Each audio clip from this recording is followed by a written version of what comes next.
Hi YouTube, welcome back. Here we are, another Crab's Treasure. Been a while, but I'm ready to make some more progress. Because it is a nice game. It's a nice, cute little game. I love it, I enjoy it.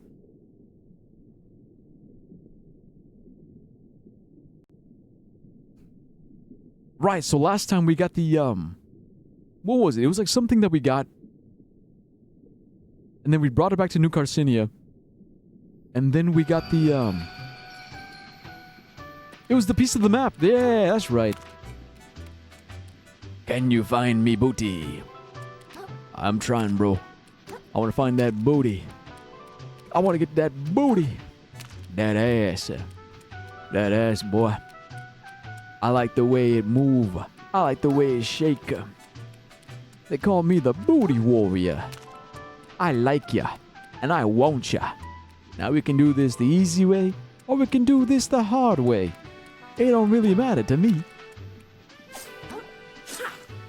Okay, I gotta relearn all the moves though. It's been too long. Right, so there's that thing. Wah, wah. Oh, and then the different shell attacks. That's right. It's like, what is it? Whee! Then we got the roll. Yeah, we can also roll midair. And then we got that thing. Yeah. Alright, cool. Shit, where are we going?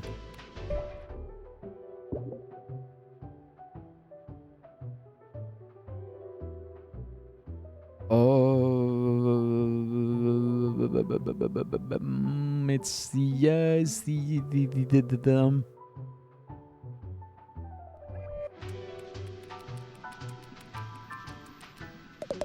What do you want? I'm sorry, but I'm very busy, business crab. Very busy with business. Oh, sorry. It looked to me like you were just standing around. What you have just told me is that you know nothing about doing business. I guess not. All right, he's fucking useless. Remind me where I'm going? The next place is located in Float Sam Vale, a Shellfish Corpse company town owned by Roland himself. That's right, Roland's the bad guy. Its entrance is located to the east of the Sands Between. If you meet me there, hopefully I can shine a bit more light on where it may be found. Right. Okay, Sands Between. Ba-dum-ba-dum-bum-bum. I'm just a little crab in a crabby world. Bum bum. Not this way. Don't. And I like my crabs the same way I like my girls. 2 at a time in my pants, making me hurl. None of these words make any sense. It's just a stupid song.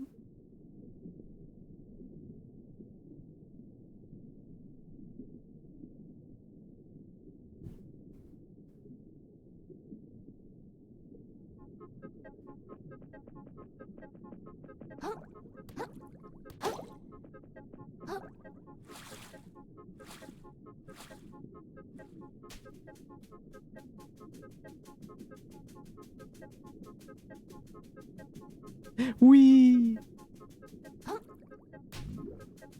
The Sands Between. Yeah, so I don't think we're strong enough to take on this dude. I remember, what was his name? Something. The Munch? The Butt Munch? We have to go east. Because that means make it to the first one, and then go to the right. Oh yeah, that's one of those shells over there. I guess that's it, right? Shellfish? What was it? Shellfish Vale? Vale something?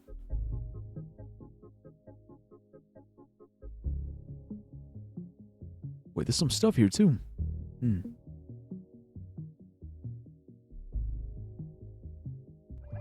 Alright, mission set. Let's go. Doodle bum bum. Ba bum bum. Ba bum bum. Boom, boom, boom, boom, boom. Okay, let's practice. Alright, that's pretty bad.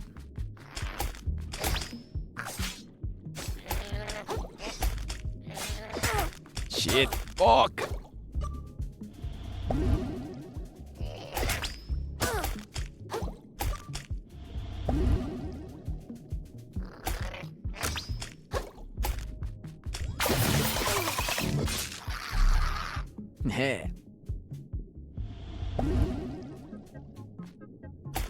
Okay, then from here.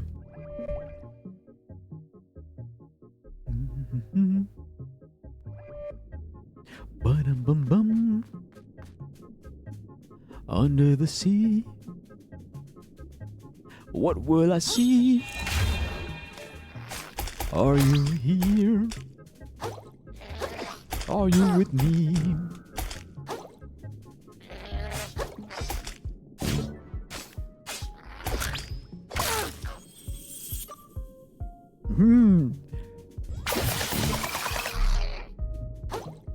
That's right, because we got the upgrade. What's it called? It's got like a special name. Yeah, but it's so cool. I love it. Okay, we're low on heals, so we gotta be really careful. I guess I could switch to these shot glasses. Nah, I don't like the defense. Defense bad.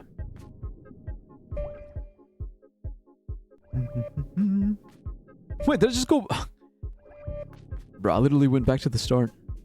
Or I went backwards, I mean. I was supposed to go that way.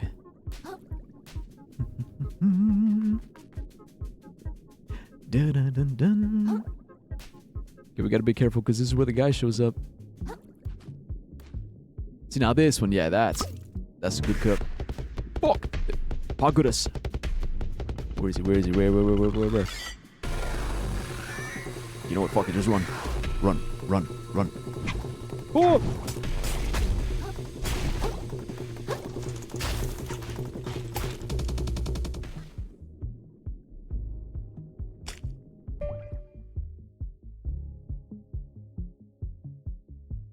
Ba-dum-bum-bum.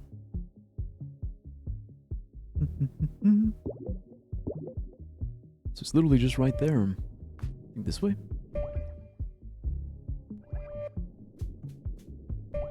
Oh no, I see. Yeah.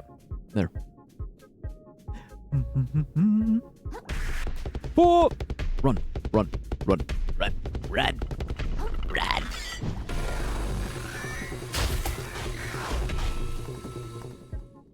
Okay, who the hell is this guy? Oi! Didn't mean to do that. Wait, he can get drunk? Oops. I've got bad news if you're heading to Float Sandvale. The path there hasn't been maintained in ages. From here to the entrance, there's no more scent markers. You'll just have to break for it and keep your claws crossed. Yeah, I'm tough, don't worry. I'm tough. Okay, endurance, pain threshold type shit. So yeah, it's just a straight shot. Oh, okay, that's why it's broken.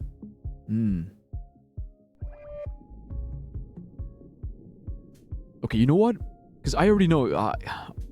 More than likely, I'm gonna die because I don't have any heals left. So actually, if we go over here,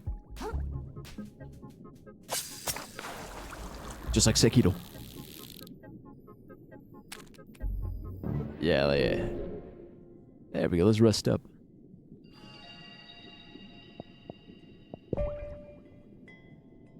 Okay, next level 4,000. Alright.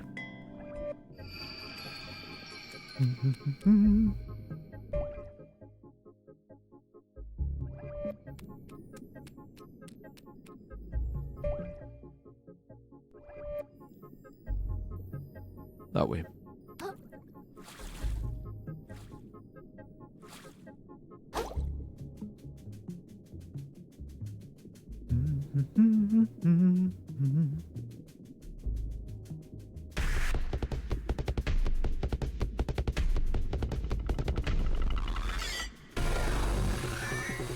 We're okay, just run.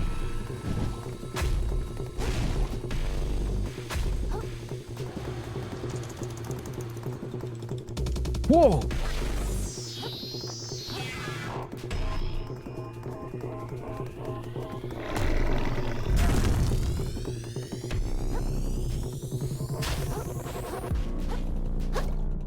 I made it. Woo! Look, one day we'll murder his ass. Not right now, though. I feel like exploring. I'm more in exploring kind of mood. Whoa.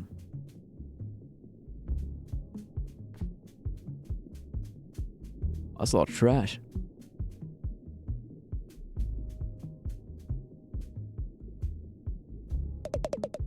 Harold, I see you made it past that monster in the sands between. Good on you.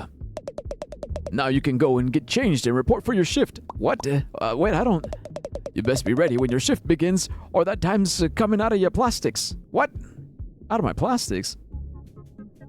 I don't have a job. I don't work here.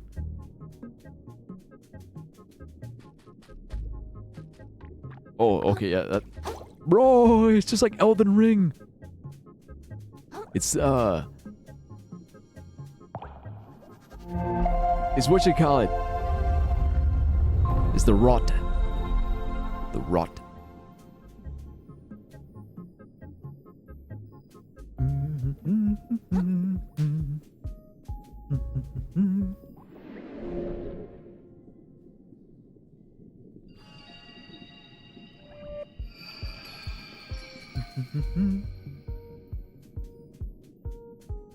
Get some rusty nails. Is there some rocks?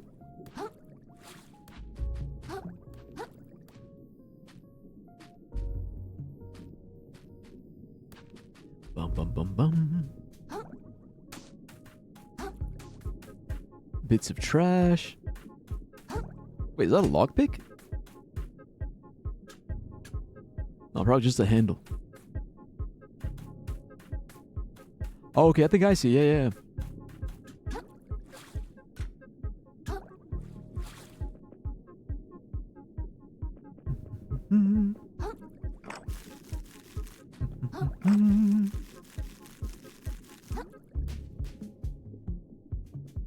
Okay, so far no enemies, just a bunch of trash.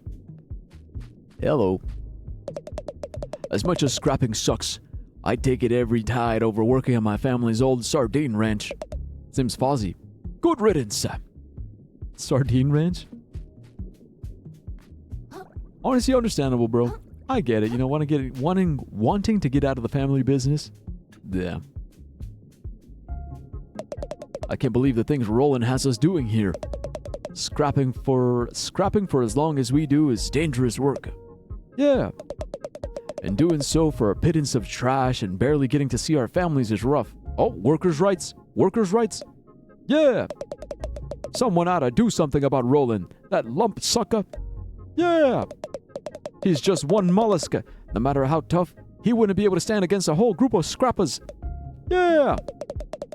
He wouldn't have a lick of trash to his name if no one was willing to scrap for him. Yeah.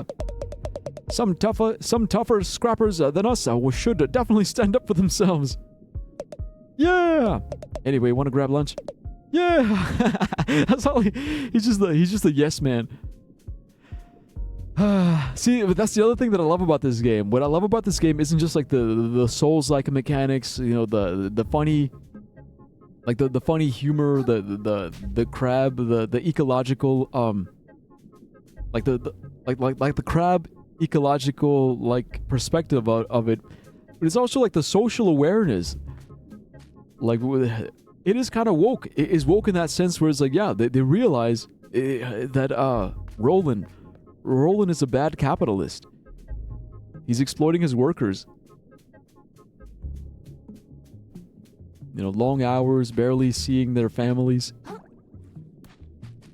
No benefits, no protections. You know, probably get fired over bullshit reasons.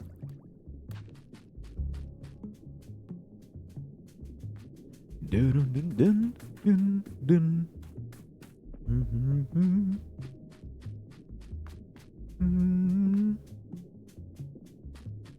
Dun. Bum. Dun, dun. Hello. You clocking in? Yeah, is this the way to Float Sam Vale? Oh, first day? Yep, right through this pipe. Good luck, kid. Lodging's in even worse state than usual. Even worse state than usual. He said lodging. As in living here? There's people living here?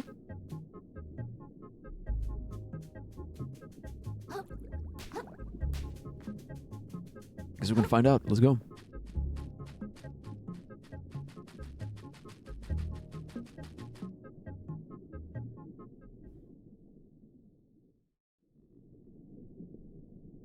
Wasn't there a name for like those kinds of cities where like factory cities? Or like working camp cities? I remember seeing them in Red Dead Redemption 2, and I thought it was so cool because it's like finally a video game that was like historically accurate in portraying the way capitalism shaped like cities and communities. Or I guess like not cities, but like basically it's like they would have like the factory or like the mine, and right next to it, like these little houses, little huts specifically for the workers, so that the workers would like live right next to the mines where they would work. That way they didn't have to like go back home, or that way they didn't have to like go somewhere else. Essentially minimizing like free time and maximizing work time. Not that different from like slaves who would like live on plantations. Like they're literally working on the plantations that they live on. So it's like they're tied to their jobs. Well, slaves' jobs, right? But same thing, same thing.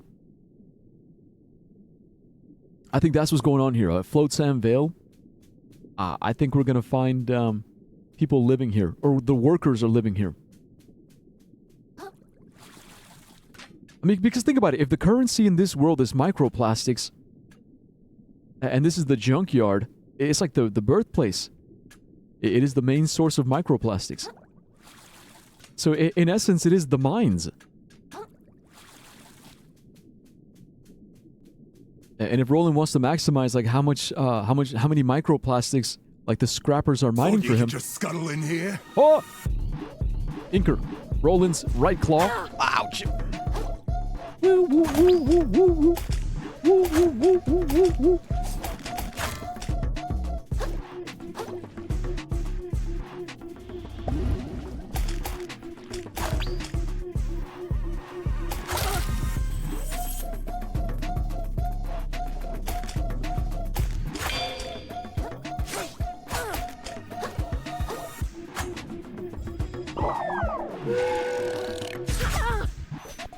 Shit.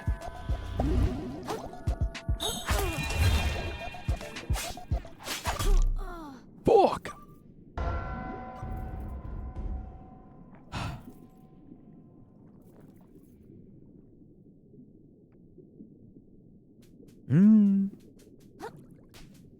My shell.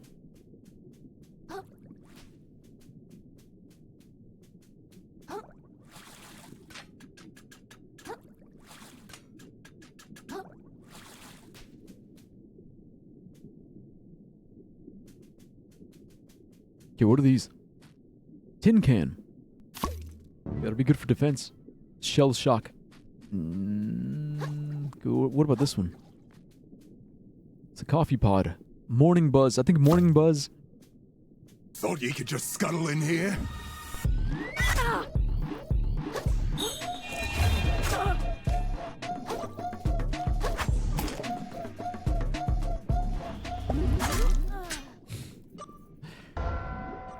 Okay. Bro, there's no good shells around here. It's like, what's the one that I like? I think the can. The can is pretty good because it's got the bubble attack. And what's the one with like the uppercut one? That one was pretty good too. Like these are lame. And I died.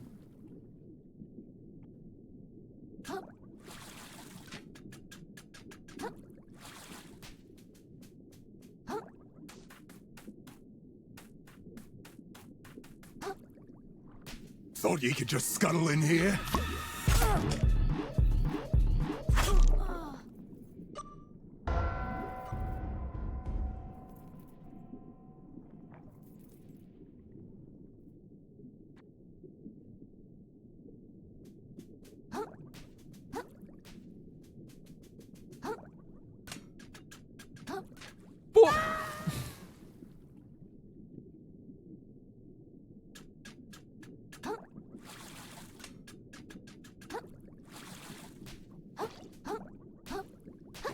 Thought you could just scuttle in here?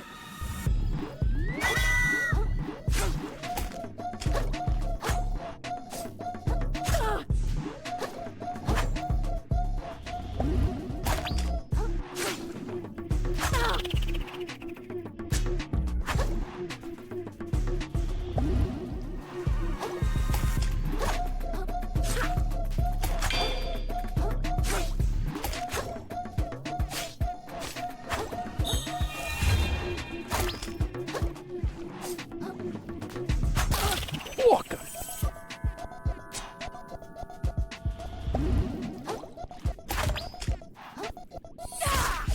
Oh, I forgot I could do that.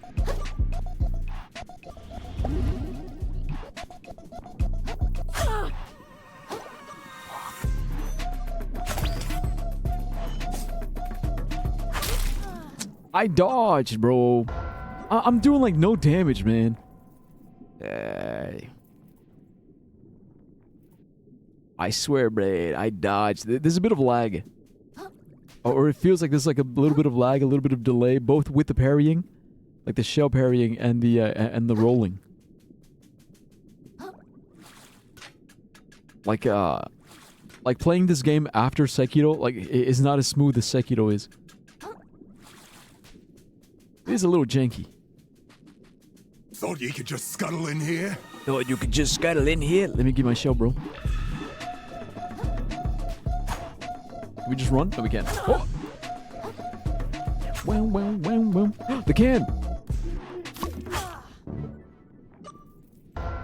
Okay, there's the can. Yeah, because I like the fizzy. The fizzy is good because you have more, like, range.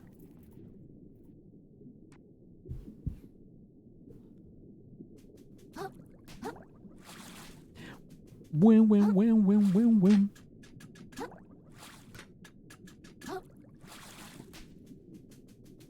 You thought you could just scuttle in Thought here? you could just scuttle in here?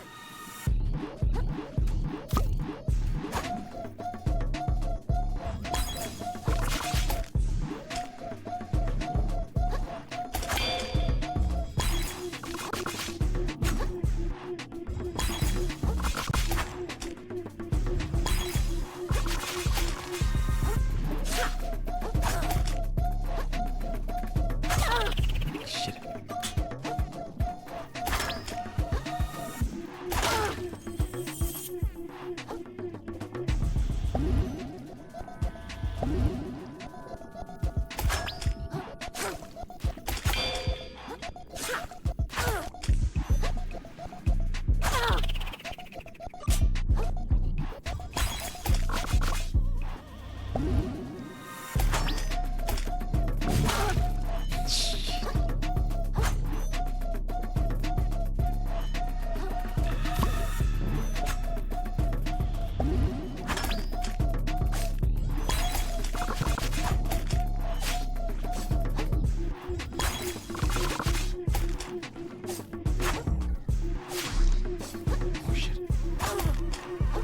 Okay, that's new.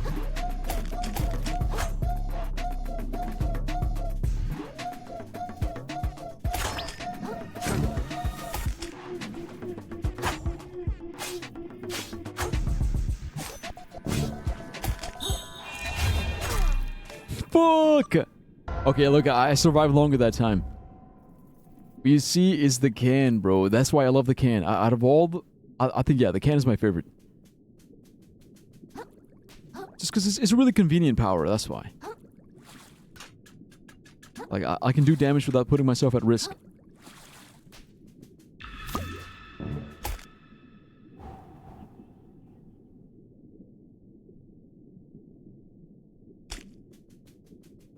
Thought you could just scuttle in here?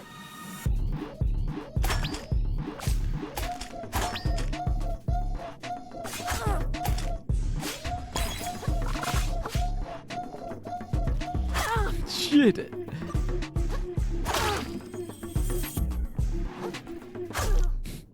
Ah.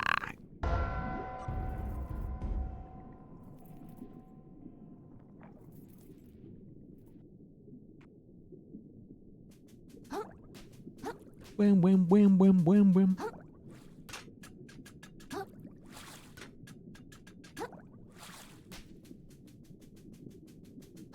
Thought you could just scuttle in here?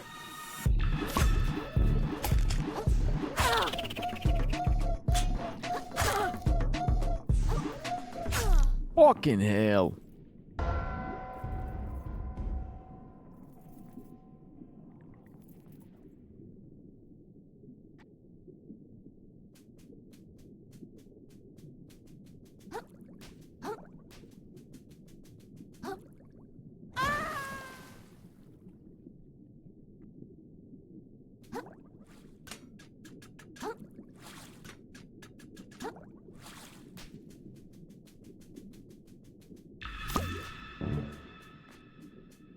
Thought you could just scuttle in here?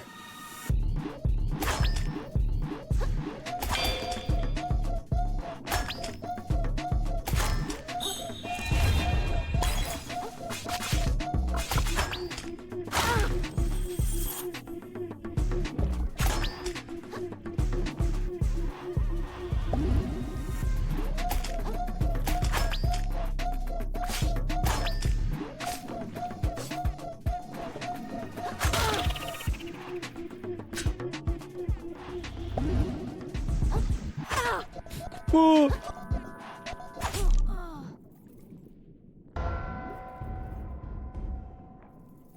Ah. Aha.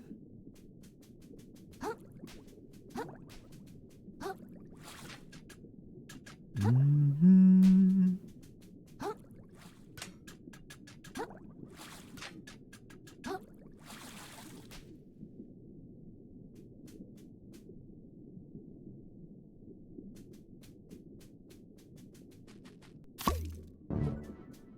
Thought you could just scuttle in here?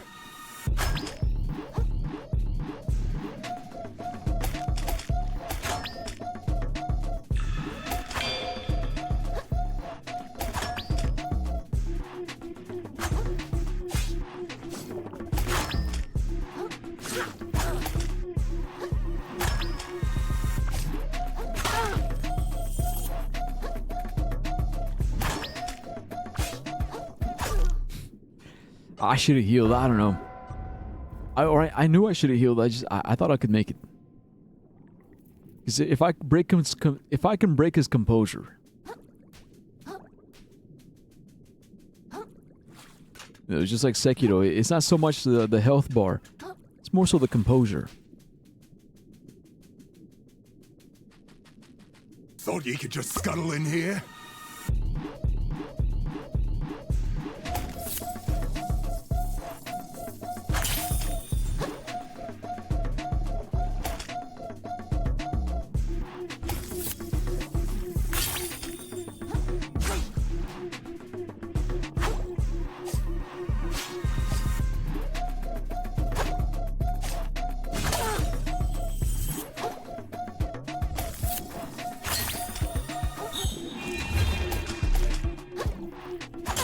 Fuck!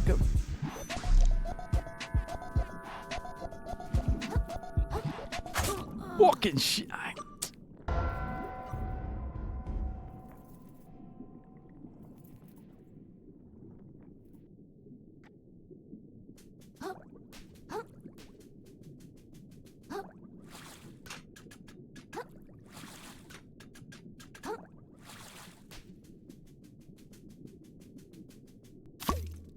Thought you could just scuttle in here?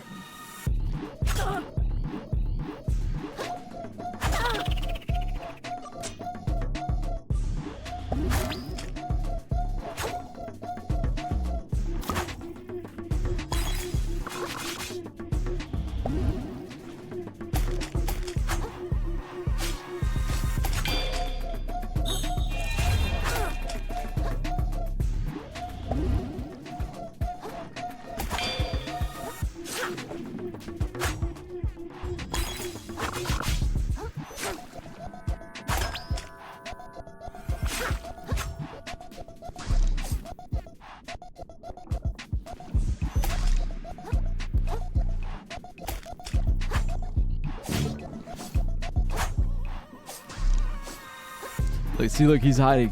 He's scared. Fuck!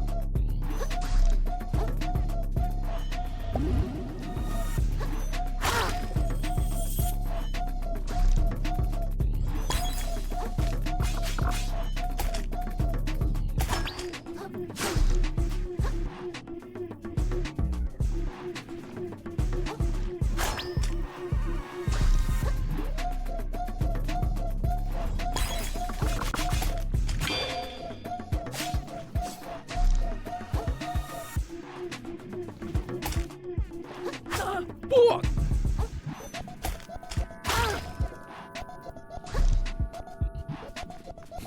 I'm shellless. What the shell? What?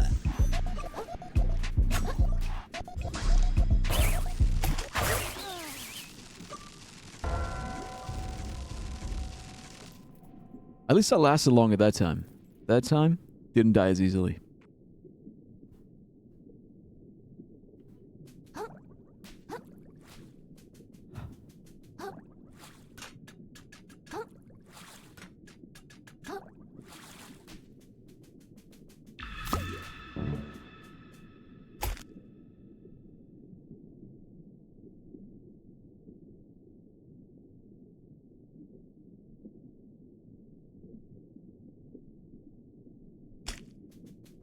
Thought you could just scuttle in here?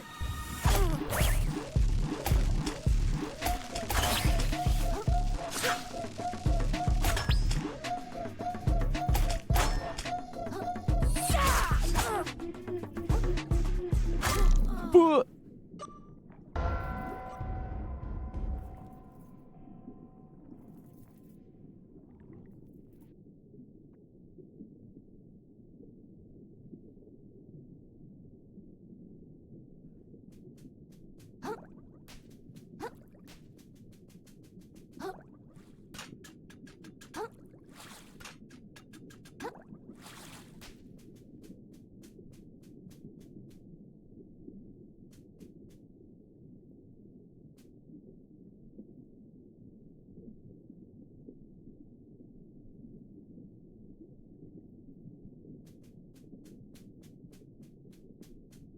See, the problem is the can is right there. Like the fizzy can. But as soon as we cross like this imaginary line, he shows up. So it's a bit of a hassle. See, that's the problem. That's the hassle.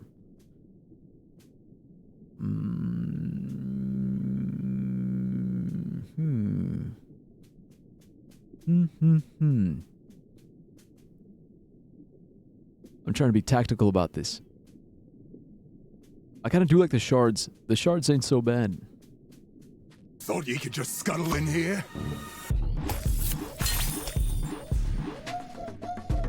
Yeah, there we go. And then...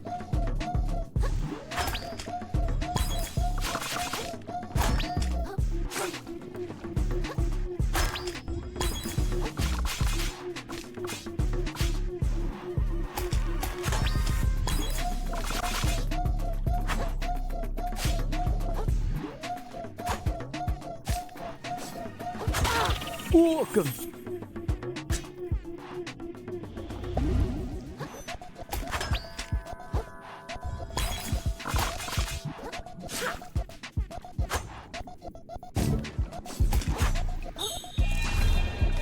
Yeah.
Hi. Hey, come on, man. Take it easy. I have no shield. Come on, man. Give me a shot. Give me a chance. Fuck.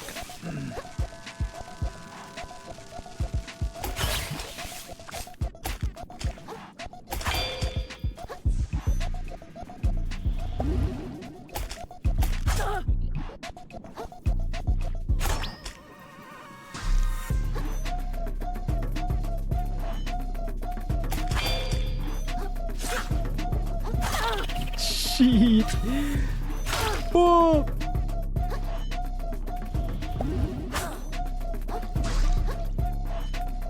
Bro, I'm dead. I'm basically dead. Wait, what is this? Pop off. Oh, I think I know that. Yeah, pop off is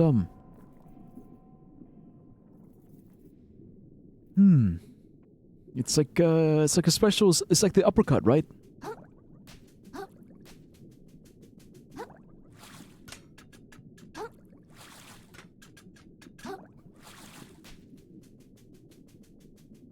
Thought you could just scuttle in here?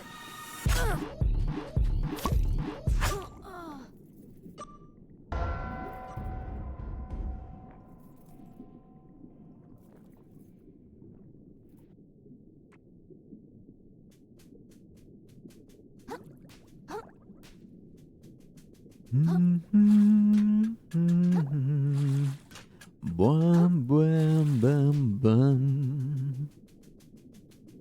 Oh, Thought you could just scuttle in here?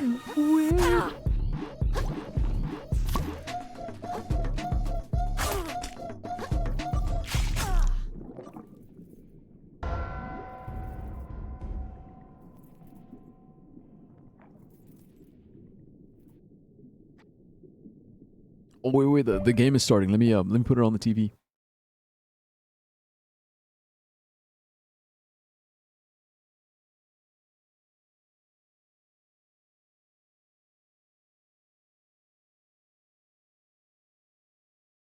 Oh yeah, for all the VOD watchers. For the VOD watchers, is the World Cup 2026 World Cup. US is playing Paraguay tonight.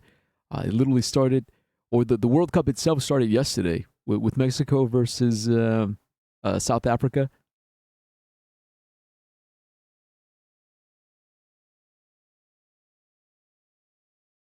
I'm not really a soccer fan, right?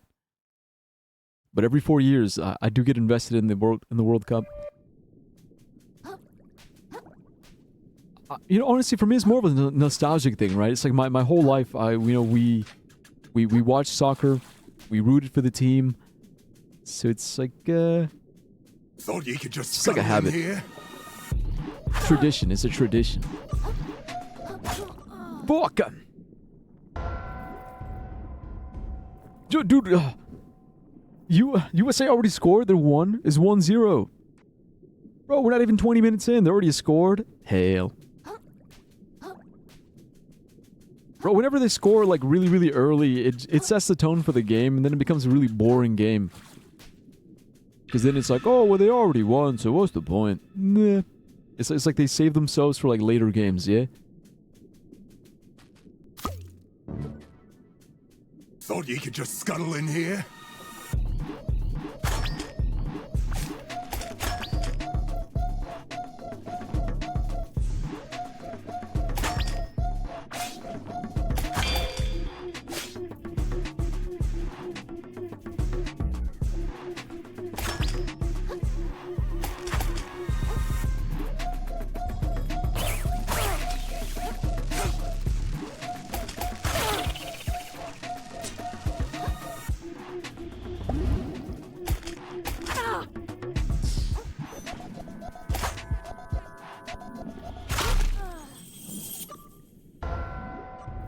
The timing is just so weird, dude.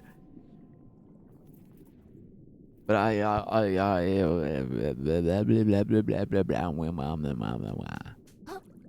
blah blah blah blah blah blah blah blah.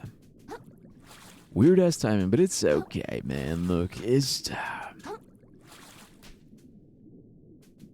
a different game, but it's the same shit. Y'all already know, man. Different game, same shit. Thought you could Just just fight. scuttle in here? Fight. Keep going, keep going, keep going. What else is new?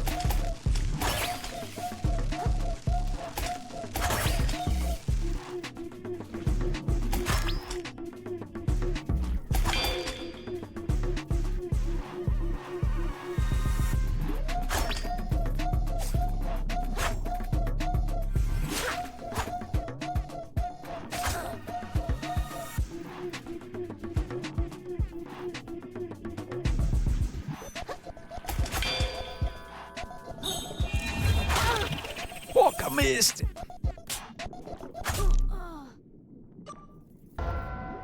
You know, I hate it when I do the claw and I miss, but it's even worse because even if you do hit, it doesn't interrupt their attacks. I think that's another thing that's like really, really unrealistic because I'm hitting them with my big ass claw. It's meant to be like an ultra attack, right? Why doesn't it stagger them? Like that's what I don't like. It's pretty... It's unreliable in that sense. Thought you could just scuttle in here?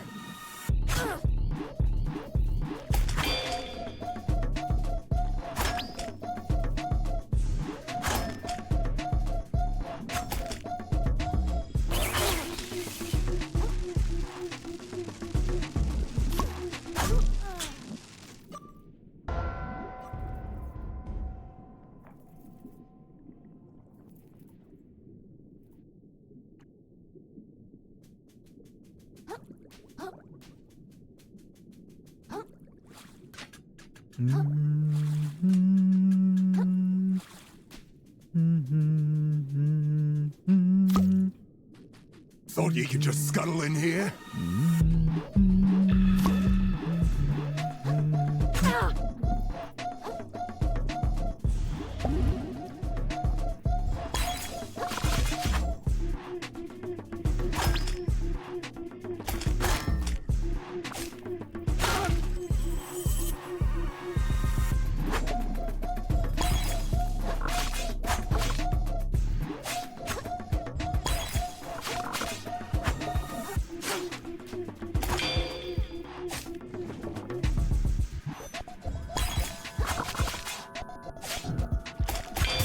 There we go, see?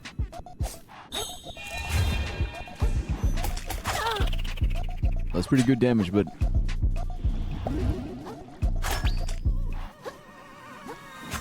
I don't know, I still feel like I might be under-leveled. See, because that was one good stagger, but look, it's just still... Look at this, look at this... Look at the bar, bro, like, it was... So what, like, I gotta do that, like, what, like 10 more times? Shit.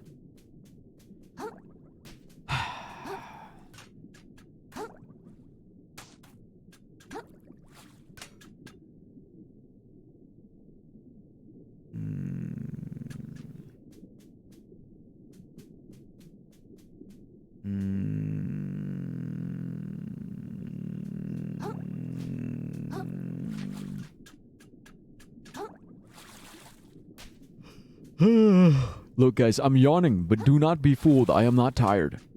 I'm not yawning because I'm tired. Like, oh, I'm so tired. I'm so sleepy. No, no, no, no, no, no. My body is lying to me. It's lying. It's a liar. Like, shut your bitch ass up. You're not tired. You're just lazy. You're being lazy right now. Because you know what my body is telling me? It's like, hey, bro, like, just save it for tomorrow. Save it for next week, man. They're just like, just go to sleep. I'm not going to go to sleep. I already know what's going to happen, dude. If I end stream now, I'm going to eat dinner. I'm going to take a shower. And then I'm going to be in my bed. You know what I'm going to do?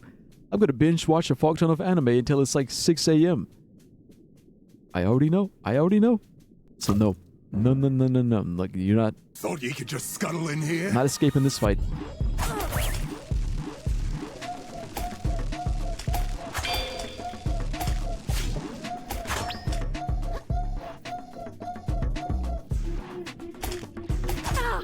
Fuck.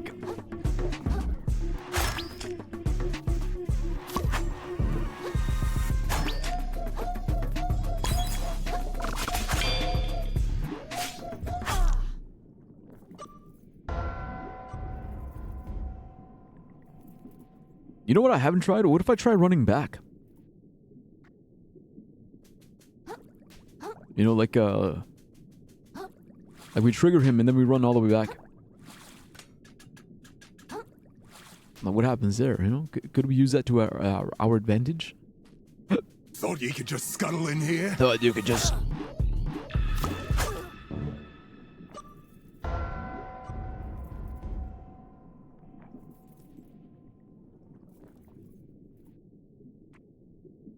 No, nobody, nobody, nobody, nobody, nobody, no. Thought you could just scuttle in here?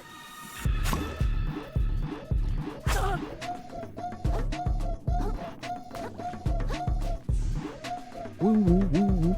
Ah, of course. The old invisible wall.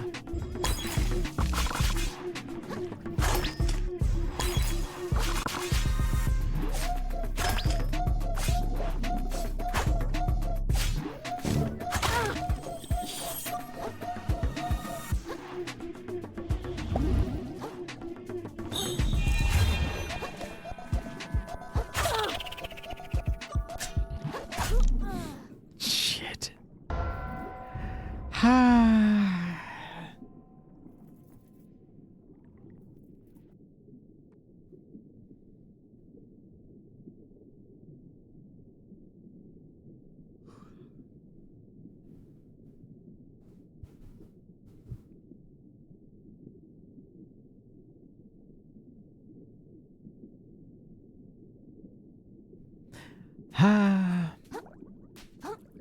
We keep going. Don't stop.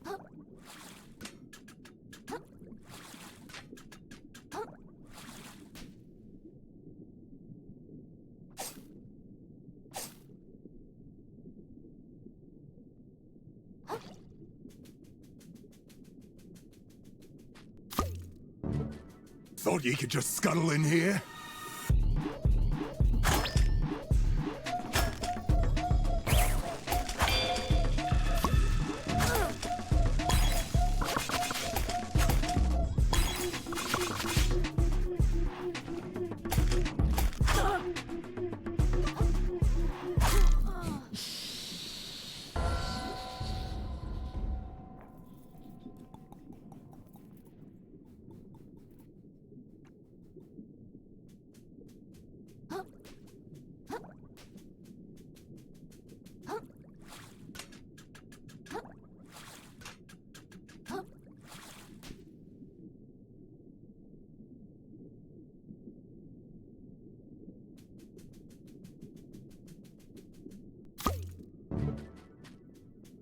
Thought you could just scuttle in here?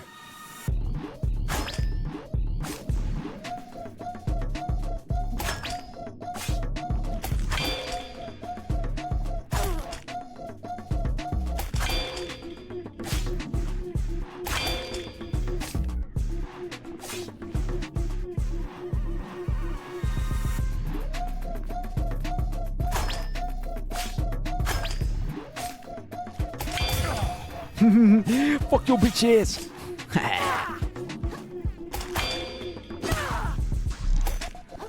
There we go. Now we're dancing. Now I hear the music. Ouch.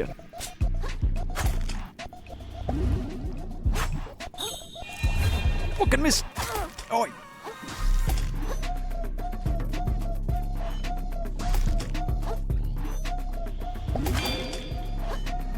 Motherfucker. Need a shell. Fuck.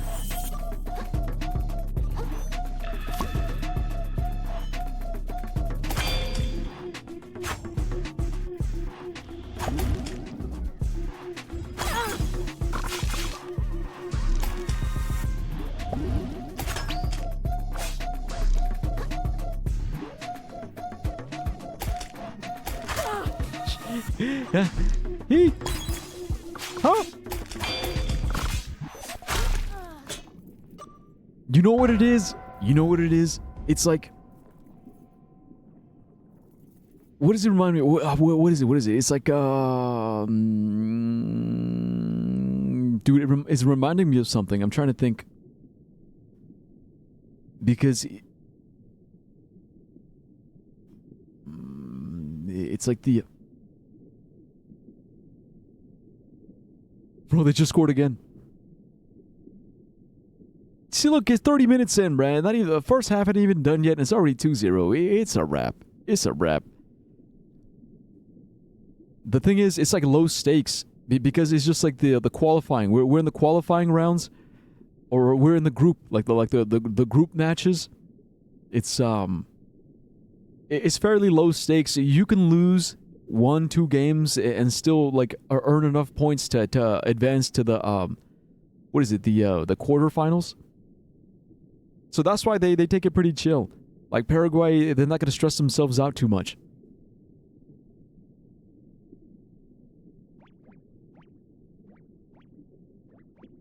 You know what's interesting? What's interesting is like in many ways the World Cup kind of is like Eurovision. Like in Eurovision, what is it, like the five, like the big five that automatically go to the next round? It's pretty similar in the World Cup. Like there's like the big five, like Brazil, Argentina, France, Spain, Germany usually. Is the Netherlands playing this year? But basically, it's like there's certain national teams that usually always make it into the next round, just because they're like really big. So I think the U.S. is usually one of those national teams that have traditionally always made it to the next round.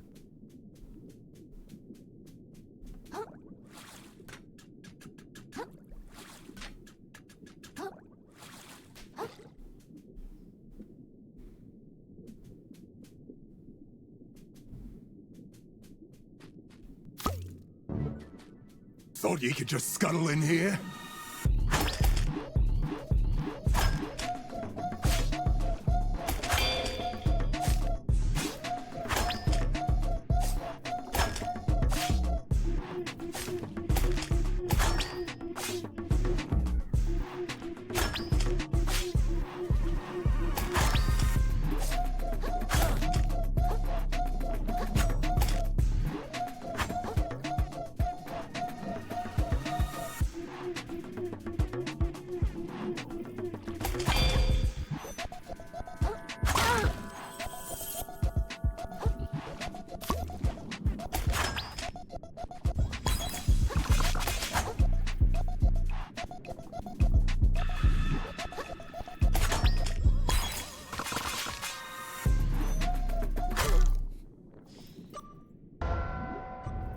That's okay. Look, I was setting it up for the next one.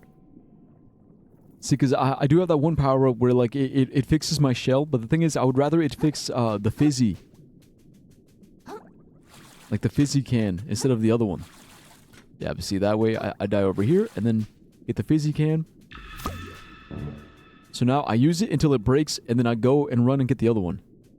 See?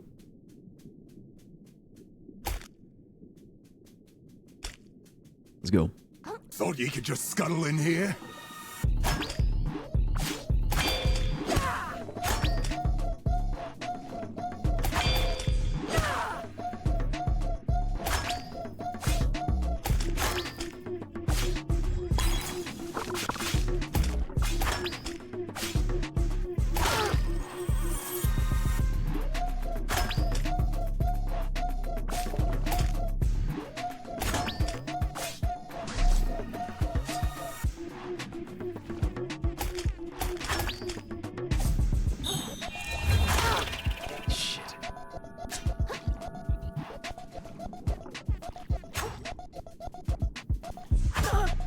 Dude is right here. Come on, go.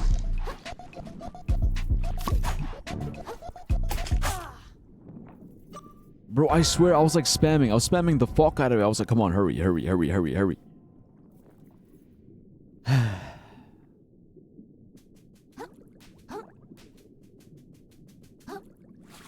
Oh, but the thing I was gonna say is like once he starts doing like the smoke screen shit, like I can either like lead him away out of it, or I can just sit and wait. It's I forgot what it reminds me of, but it's like being able to anticipate an attack. like the way you anticipate it. And I saw it in an anime, right? It's like it's such an anime thing, but the idea is you anticipate the attack by trying to by smelling the murderous intent. You know, it's like a Shivers thing where it's like, okay, he's trying to hit me, but or like he's not hitting me yet because I don't sense the murderous intent. And then when you do sense it, it's like, okay, now dodge. It's like that. You got to trust your Thought spidey you could sense. just scuttle in here?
Ah.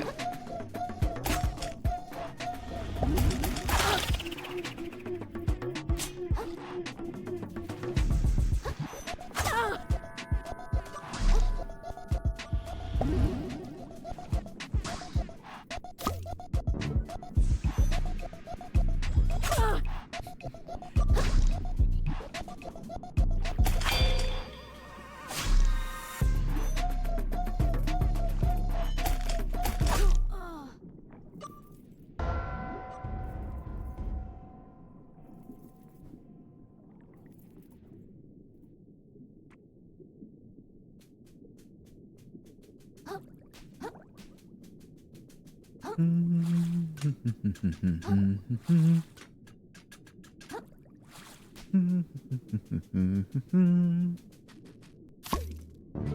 know, earlier I was talking about that new anime, right? The smoking behind the supermarket anime, and I really did fall in love with it. It's an adult romance, adult in the sense that like the main characters are like grown adults, and like because you know how like high school, it's always like high school or middle school, high school, middle school.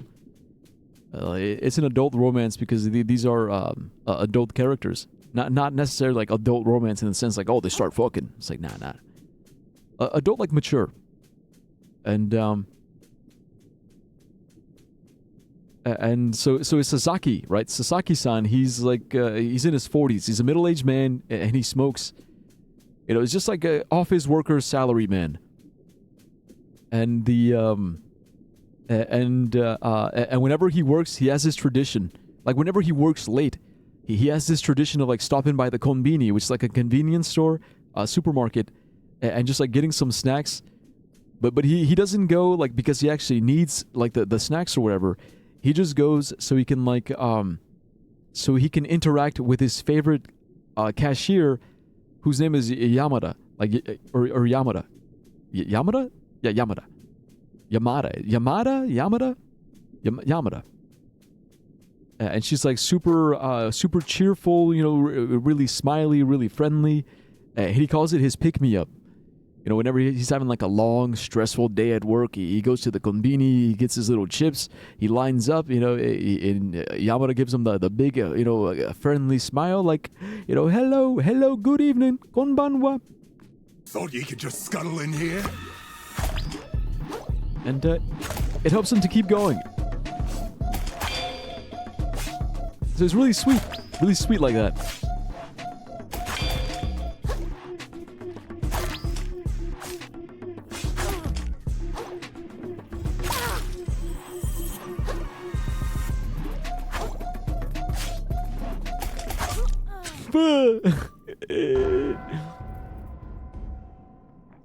It's really sweet.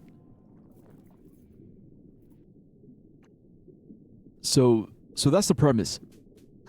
The premise is that he has like a little bit of a tiny little crush on his cashier, his usual cashier. And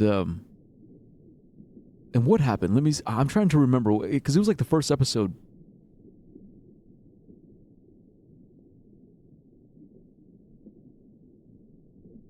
I don't remember exactly what happened, but he needed a smoke. He was like, "Oh, I need a smoke break," but he couldn't smoke in front of the store because it was forbidden. Like there was like a no smoking sign. So he goes around the back, and then there's a girl there, and she's like, "Come over here, like come smoke with me." And he's all really like shy at first because he's like, "Oh, are you sure?" Like it's like, I'm not an employee. I don't work here. And she's like, yeah, don't worry about it. Like, come on, just get over here. And this mystery girl starts telling him, or starts like asking him, is like, I've noticed you go to the store a lot. Like, do you have a thing for like the cashier at cash register number 2? You know, like she starts kind of interrogating him, like yeah, like why do you always go to that cashier? And because like the implication, right? The implication is like, oh, where are you? Some kind of creep? Or are you some kind of fucking weirdo creep? You're trying to get into her pants or whatever the hell? And of course he's all like really, really apologetic. He's like, no. It's nothing like that. It's nothing like that. Like he's explaining like, oh yeah, you know, my job is pretty stressful sometimes. And it's just really nice to go and to see her and to say hi to her because she's just so happy and positive and good. And it's the highlight of my day, you know, getting to see her smile. And, you know, so it's like really sweet. He's like really, really sweet about it. And the thing that he doesn't realize is that that's her. Like, he's talking to her, like his favorite cashier. The thing is, she kind of leads like sort of like a double life. Because it's customer service, yeah. Because it is customer service, she has to put on like a happy face, like a happy, brave customer service face, like, oh, hello, how are you? How are you doing? But when she's on her smoke break, she can like, she can bring it down and just be like real, chill, casual, relax. So it's almost like night and day, like two different people. She even dresses differently and she wears her hair differently. And because of that, like he literally can't tell that it's her. And I love that because like that is the premise for the whole season. The whole season is he has no clue that he's literally having a smoke break with his favorite cashier. So her name is Yamada, but so her Yamada is like her cashier persona, but then when she's like her smoking persona, she goes by Tayama. So Tayama Yamada. So when she's Tayama, she speaks more. She speaks, she talks, she asks some questions, she's a bit more forward. You know, she's more casual with her interactions. But when she's Yamada, of course, like she's on the clock, she's working, she has to be like happy, cheery, and professional. So as you can imagine, it creates like a really, really like interesting like dynamic between them. Where it's like the professional relationship versus their personal, more casual friendship. But what's most interesting to me, at least, is how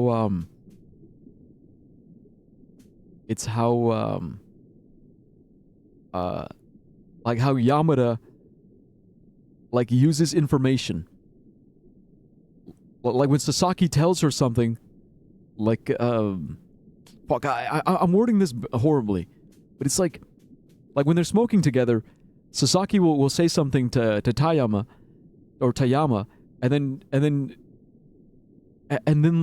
when Tayama becomes Yamada, like inside, she'll bring it up to him. She'll be like, oh, you know, Tayama told me that you're my greatest fan, because like that's the first thing she did.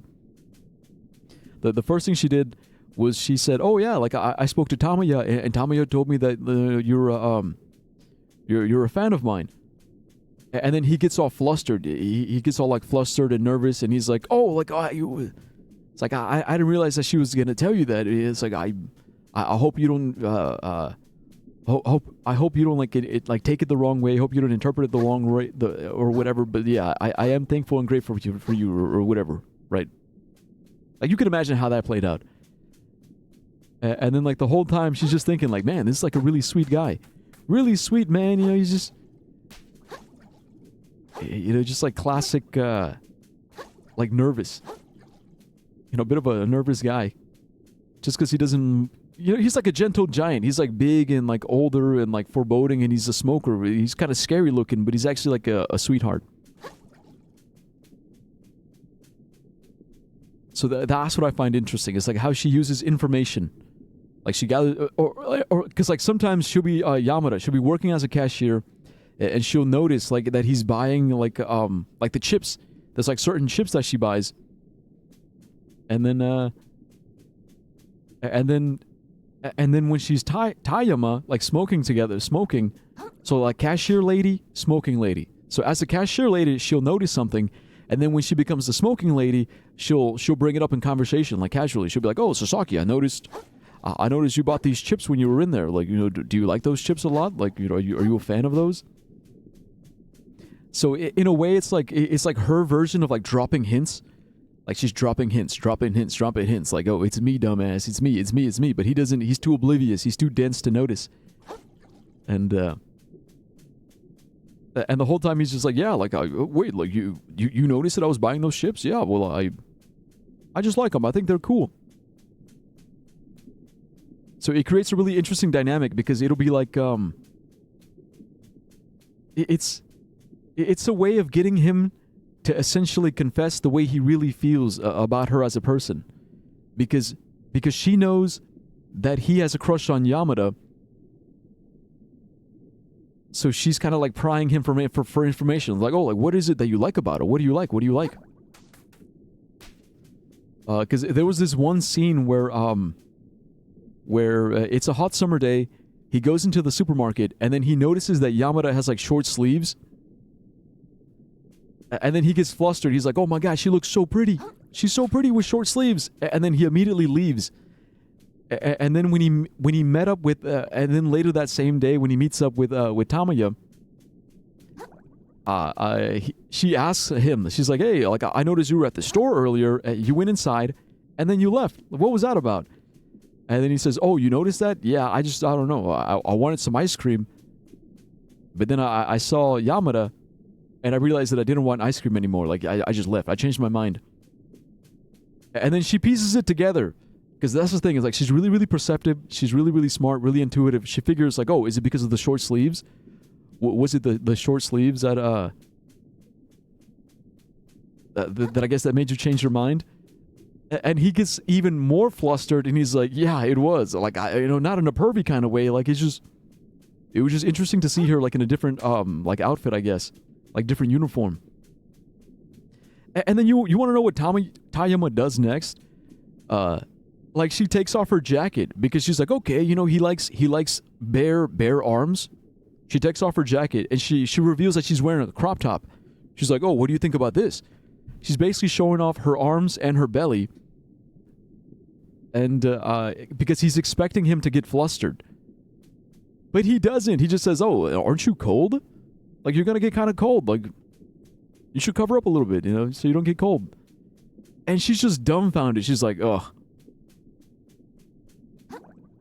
Right? Because it's like, because what she's trying to do is trying to get him to like her smoking persona the same way he likes her cashier persona.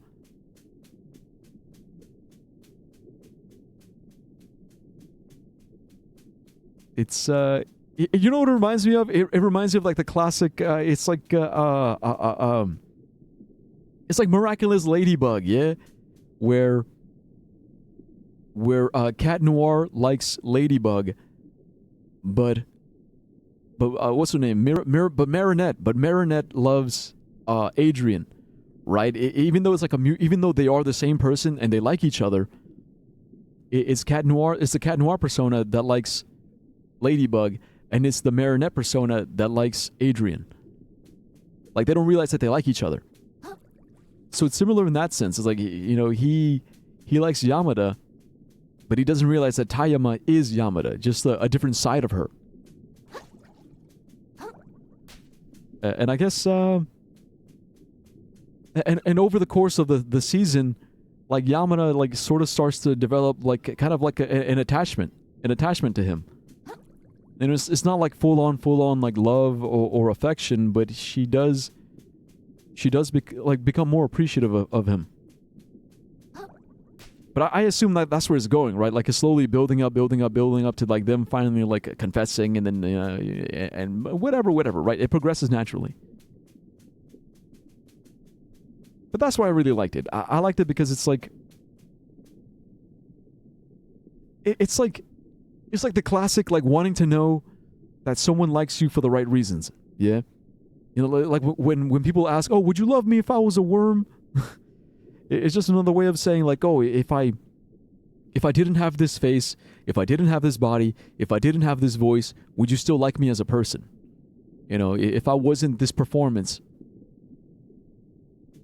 like if I was a cashier, if I was a smoker, if I was a CEO, if I was a doctor, if I was a lawyer, you know, if I was in a biker gang, or if I wasn't in a biker gang, if I did drugs, if I didn't do drugs, if I was in the military, or if I wasn't in the military, if I was a cop or not a cop, like, would you still like me for who I am as a person?" I think that is the, like, that's what it's trying to tackle. Because what makes it really, really beautiful is that it's like, despite his feelings for the cashier lady, he does have like a real genuine connection with the smoking lady. Like, they have like a real genuine friendship. Like, they get along, they talk, they you know, there's they have that rapport, that shared experience, and it's really, really beautiful. But even so, like, even with that beautiful, like, friendship, she still worries that if he knew the truth, she would no longer, like, talk, that he would somehow reject her. Right? Because imagine, you go so long believing that you're talking to two different people, and then one day you realize, oh, they're actually the same person. It's like, whoa, holy shit, like, it's like, oh, you lied to me, basically. You were lying. Like, that's what she's afraid of.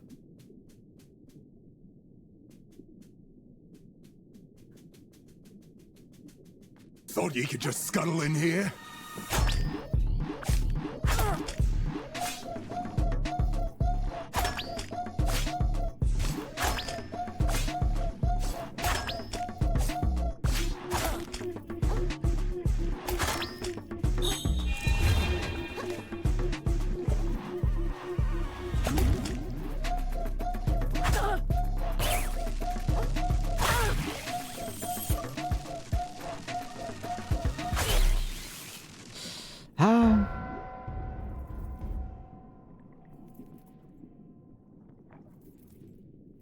You know, I guess, like, applying it to my own life, it makes me wonder, like, okay, like, you know, I am a streamer, I am a content creator. If somebody were to meet me as the streamer / content creator, and like, let's say they fall in love with my streaming persona, they're like, oh, I love how wild and crazy and like blah you get, and or whatever the hell. Or let's say, like, hypothetically, like someone were to fall in love with my drunken persona, yeah? Like, when I get drunk and I just start yapping and just like, rah, you know, behaving the way I do passionately. Like, if someone fell in love with that persona and then I sobered up the next day and it's like, oh, okay, this is my sober persona. Like, do you still like me? Like, I understand if you don't. You know, I'm no longer I'm no longer that same drunken fool that I was last night. Now I'm just kind of a guy. Now I'm just kind of a guy, dude. Like, is this okay? Like, do you still like me? Or same thing with streaming. Is like, sometimes on stream I get pretty wild. I get pretty crazy with it. You know, I get really like chaotic and unhinged. But then we have these moments too, like these nice, quiet, chill, simple moments where I'm, you know, I don't feel that need to be so loud and chaotic. I can just talk casually. Thought you could just scuttle in here?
Not worth my time.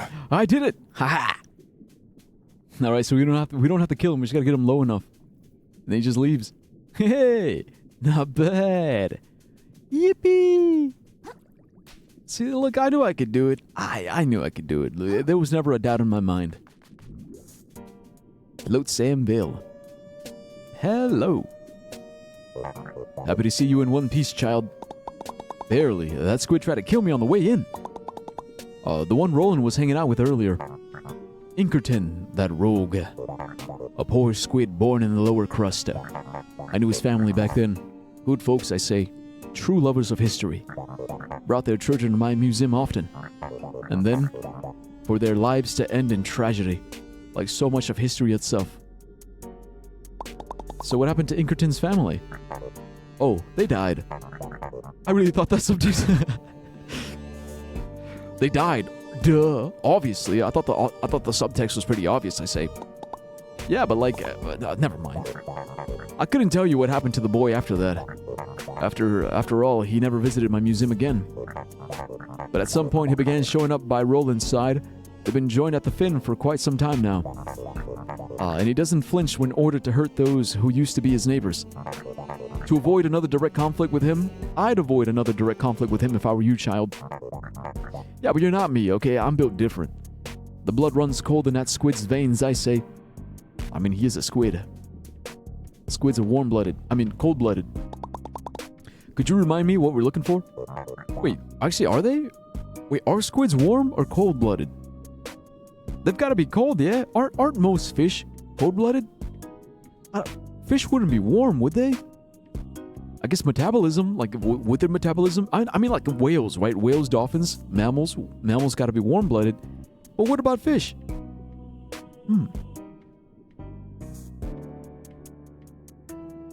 Never thought about it. A piece of the treasure map, obviously.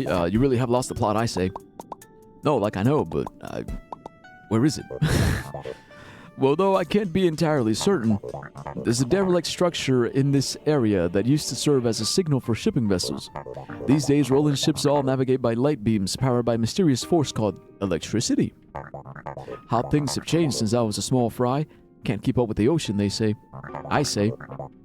And it used to be that a little kelp patty could barely cost a single microplastic. Inflation. And don't get me started on what the youngins are wearing these days. I mean, fishnet outfits? Talk about insensitive. And all the newfangled slang. Child, have you even the first clue what a filth? Hey, okay, that isn't answering the question at all. What does the structure look like? How do I even start to look for it? The lack of patience in today's youth, I say. If you insist. Looking for a dome-like structure with a red flag on the side that can be raised and lowered. Does that narrow things down at all? Oh, it's my friend. What's her name? Hi, Nema. What even is this place? It smells terrible. Ain't you been paying attention to the old-timer? This is Float Sam Vale, kiddo, home with the Shellfish Core Company's Town. The company town. Most of his workers head home here when they ain't scavenging over in Scuttleport. Shellfish Core? So Roland owns this place? It looks terrible. I thought that guy was good. Was like good at business. He's great at it, kiddo. This is exactly what good business looks like. Take it in.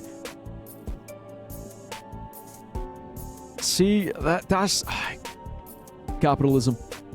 Capitalism prioritizes profits over quality of life. And that's why I hate it. Like, calling yourself a capitalist, like, oh, I'm a capitalist, is essentially saying, oh, I care more about making the numbers go up. Number goes brrr, number go up. But when you actually look around, it's like, oh, but has the quality of life improved? No, the fuck it hasn't. What's the point of making profits go up if the quality of life goes down? You know, things are getting more expensive. They're getting more and more expensive.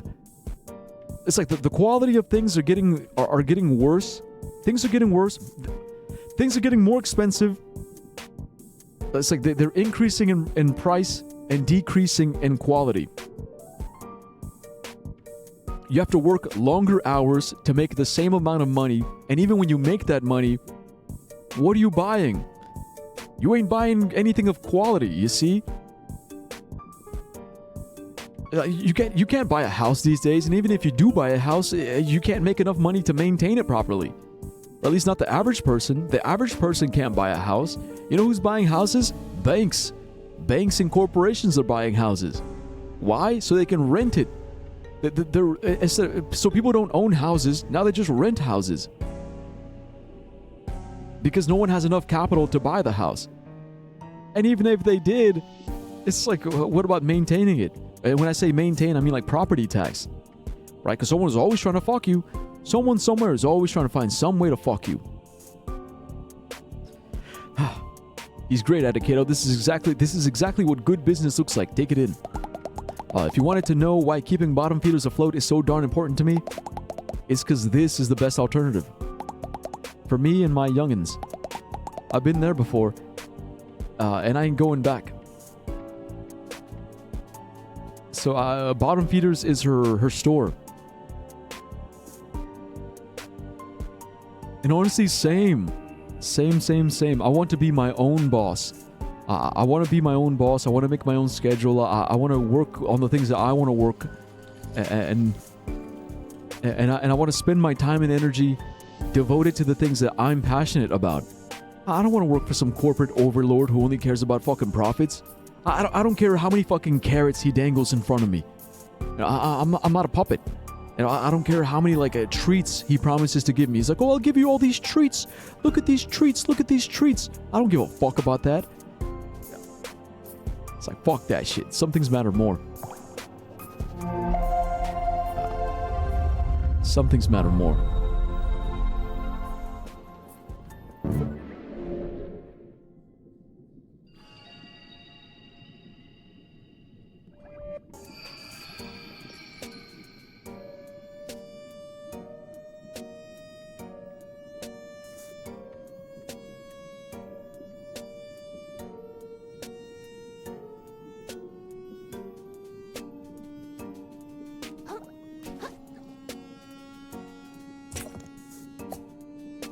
Cool, so we got some barbed hooks. Yeah. You know what, let's talk to her some more, because I think she's got more to say. Although I gotta admit, this place looks even worse than it did in my scavenging days. Really gives me the shivers. Keep your wits about you, kiddo. Chances are plenty of folks around here have gone gunked, just like everywhere else. They've gone gunked. And gunk is the pollution. Yeah, look, there it is, yeah. The rot. The pollution. Check this shit out. Ooh. Ouch.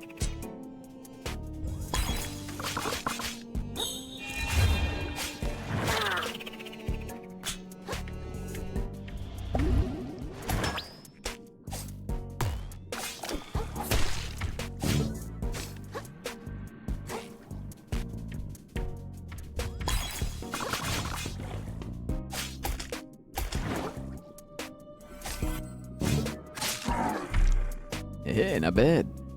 Not too shabby. Still got it. My shell don't got it no more though. It's on its last legs. So the gunk is the pollution, but it's also I think it was also like hinted and established that it's like a euphemism for nihilism and surrender to like the system essentially. Because I remember when we first played this game, there was that one crab that was like, she was kind of tweaking out. She was tweaking out. She was losing hope. She was like, oh, it's hopeless. It's hopeless. It's hopeless. Like there's nothing we can do. It's all over. It's all over. And then she got gunked, and she became aggressive, like an aggressive, mindless drone. And she attacked me. And I remember when that happened, it made me think like, yeah, I think that happens to a lot of people on the internet. Like, because if you live on the internet long enough, you see some fucked up shit, dude. And if you let it corrupt you, if you let it take away your hope, your whimsy, your optimism, you can become a very, very like pessimistic, nihilistic person, and that can lead to just like some really, really negative thoughts that lead to really, really negative actions. You know? It can lead to that whole mentality of like, oh, you have to attack. Attack or be attacked. You know, fight or die. You know? Like us versus them mentality. You know, the divisive, violent rhetoric. And I feel like that is the true enemy. That's the true enemy. That nihilism, that neglect, that inhumanity. The predilection towards violence and misunderstanding and just, you know, those bad vibes.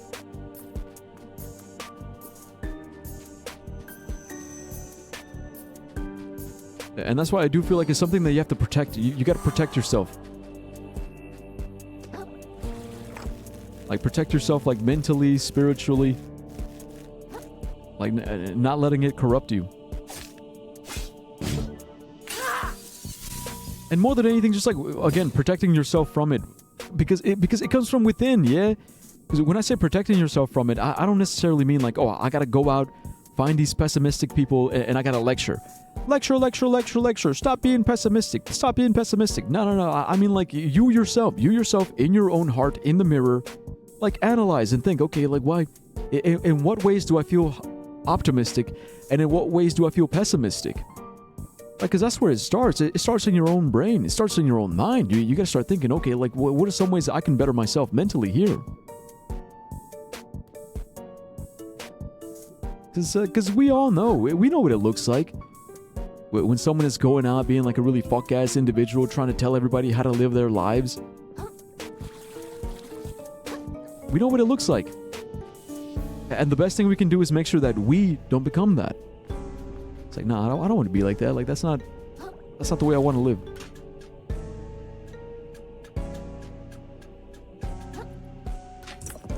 Chip claw. Nice.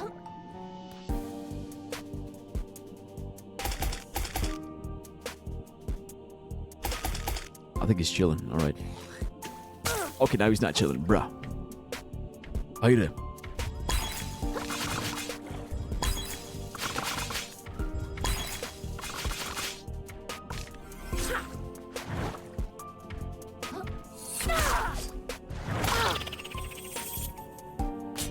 Hey.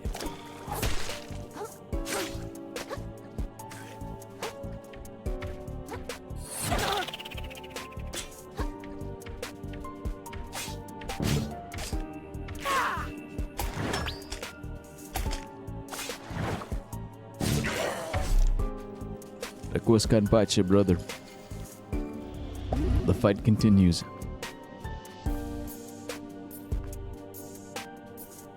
And I think that's why more than anything, I don't like having hate in my heart. Oh. I know sometimes I say it, right? When I'm really like,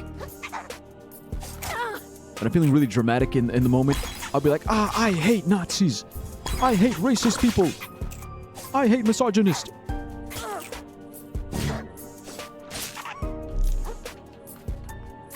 Right, like in the moment, I'll get really, really dramatic with it, and I'll be like, oh, I hate Nazis, I hate racists, I hate misogynists. But it's not really hate. Like when I really, really like sit down and I think about it, it's not that I hate them, is that I feel sorry for them, yeah? I feel sorry for them, I feel pity for them, because they've deluded themselves to the extent where they feel like they really do believe their own bigotry, right? Like, I don't know what happened to them, you know, what led them down this path to like really, really, really buy into the bigotry that they've accepted, right? They've accepted their worldview as truth. And I pity them because I feel like that is just a miserable existence. It is miserable to live like that.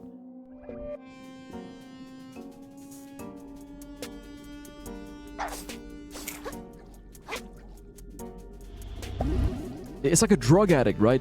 Like a drug addict who's just addicted. Similarly, I feel like racist, bigoted, misogynistic people, they are addicted to their own hate.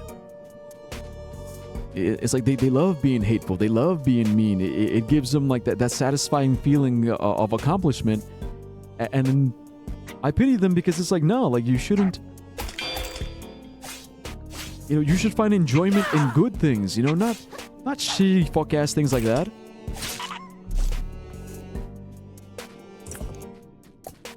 You know, like you know, like someone who just gets off. They get off on being racist. It's like, oh yeah, I love being racist. Being racist makes me feel good and wah. And it's like, oh, I am tough shit. I'm like, oh, I'm hot sauce and the great shit and blah blah blah. And it's like, are you really? Like, do you really, really, truly feel like that? Like deep down in your heart?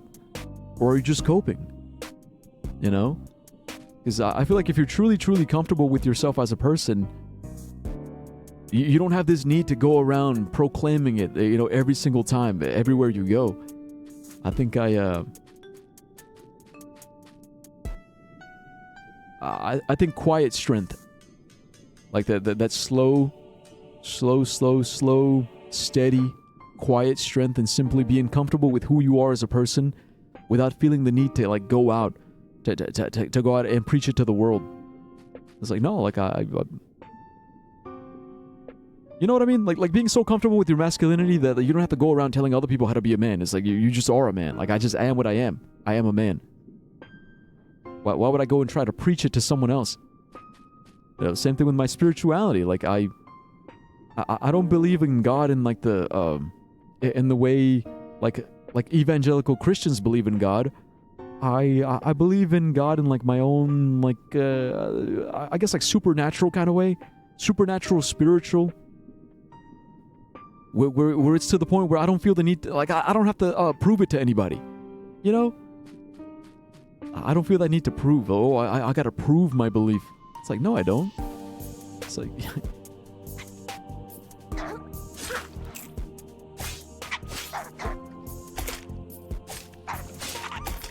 Like, it makes sense to me, and that's all I need.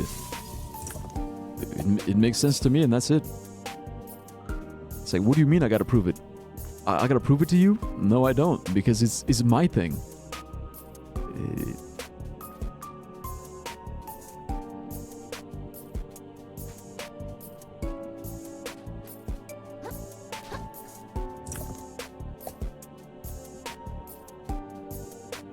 Oh no.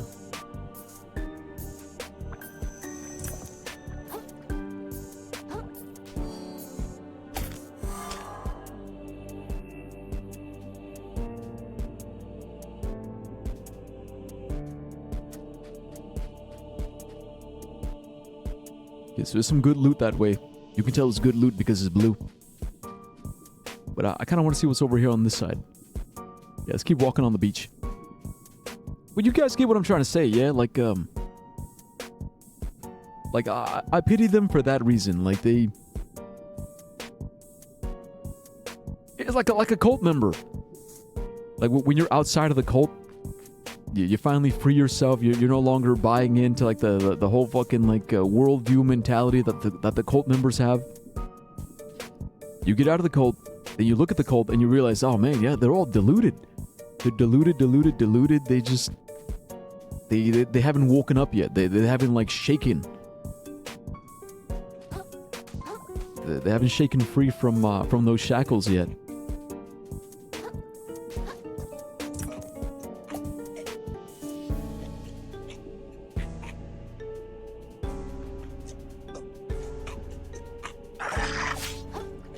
See, so that's a worker.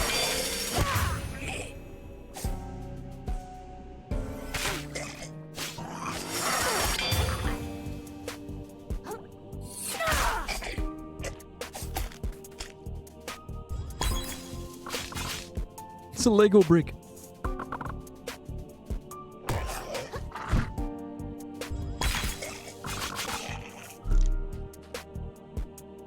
So you can tell it's a worker because he had the corkscrew.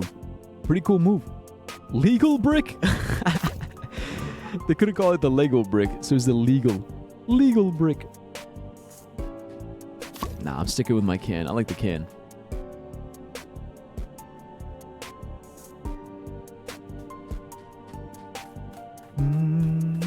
Ba-bum-bum. Oh yeah, so the official score is 3-0. So USA Paraguay, USA 3. It's a shortcut.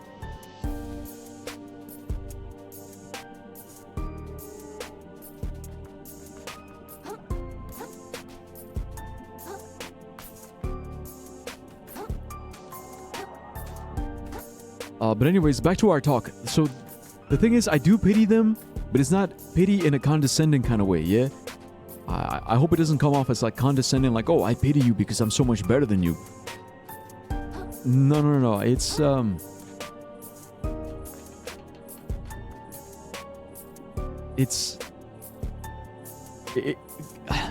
because again, coming back to like the drug addict, is pity like a drug addict? Like I don't feel like I'm better than a drug addict because I know I have my own addictions, me and my own addictions. So seeing someone suffer, seeing someone struggle, and understanding that I cannot help them if they do not want to help themselves. It's like the kind of pity where it's like, yeah, there's nothing I can do. Like, I know that there is nothing I can do, nothing I can say that will...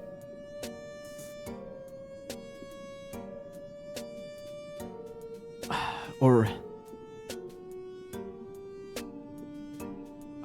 I'm thinking, because it's like, maybe there is something I can do, something I can say that can sort of kind of help you, steer you in the right direction. But ultimately, I know that it has to be your own, it has to be of your own volition, right? Because again, volition, the reason why I love volition so much, because it's like, I get it, I understand it, I see it. Like, it does have to be your choice, not someone telling you what to do, and not you feeling like, oh, I have to obey this person. My wife is telling me to quit alcohol, so I'm quitting because my wife is forcing me to quit. It's like, no, it's me. It's me making that decision. Like, I know why I quit, so I continue to stay on the right path because it is the path that I have chosen for myself. So that's what it is. It's like pitying someone because it's like, I know that you're not going to get there without some serious internal intervention. It's got to be the kind of intervention that happens within you. I can try my best to guide you, but ultimately, it is you.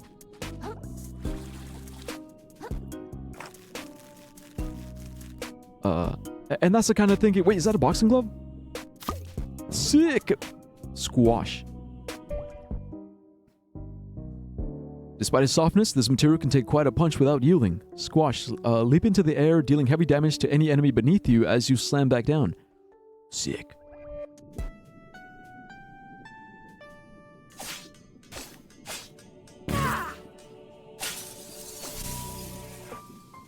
Yeah, I would have tested it out, but I don't want to waste it.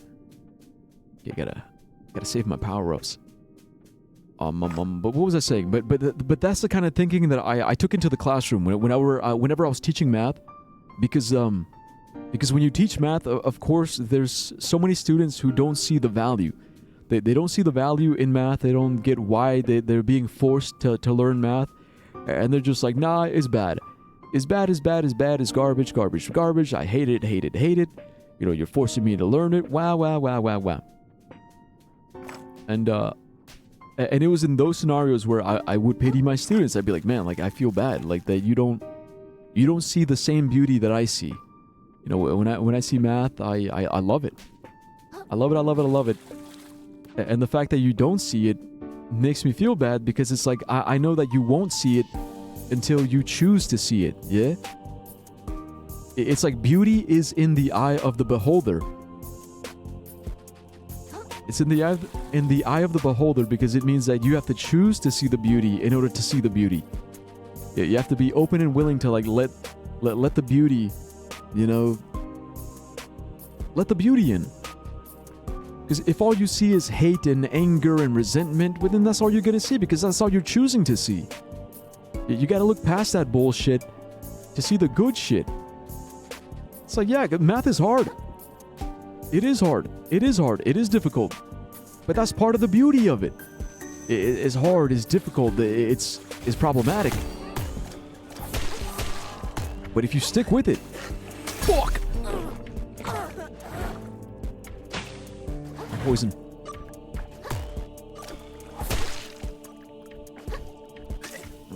Shit, I gotta heal. Heal.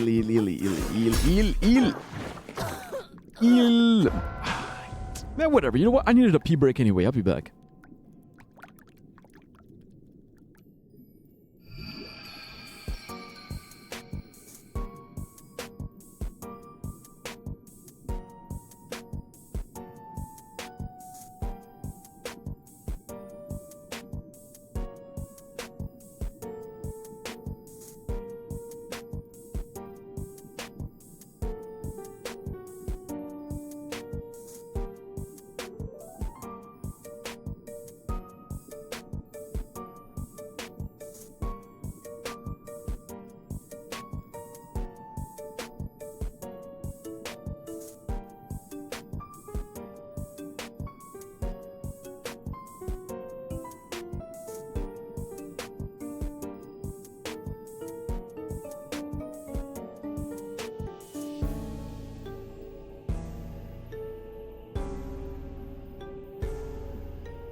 Alright, I'm back. Whoa. But that's my point. That's the point that I'm trying to make. Like as a teacher, I as a math teacher, I saw the beauty in math, and it was my job to talk to students who didn't see the beauty in math, and to sort of kind of more or less like guide them in the right direction to have a greater understanding of math. You know, in the hopes that maybe they would see the beauty in it, like the way I saw it. And you can imagine, you know, like some did, some didn't. Some did, some didn't. And in the end, life goes on. I think early on in my teaching career, I was really, really hard on myself, right? Like whenever really, really hard on myself because I felt like I wasn't doing enough, right? Like in my mind, I wanted 100% of my students to fall 100% in love with math. But looking back on it now, I realize that is really, really unrealistic. It is very, very unrealistic to expect every student to fall in love with math the same way I love math.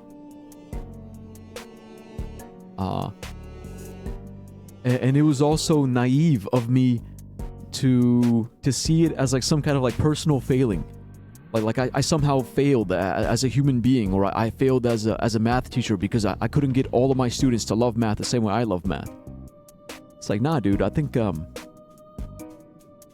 much healthier way of thinking about it is realizing like, okay, yeah, you know, some students get it, some students don't get it, some love it, some don't love it. I'm still a math teacher. I still love math. I still enjoy it. I still appreciate it, and I still teach it to the best of my ability. You know, nothing changes. Nothing changes the way I love math. That is the one constant. That is the constant. And selfishly, that's the number one priority.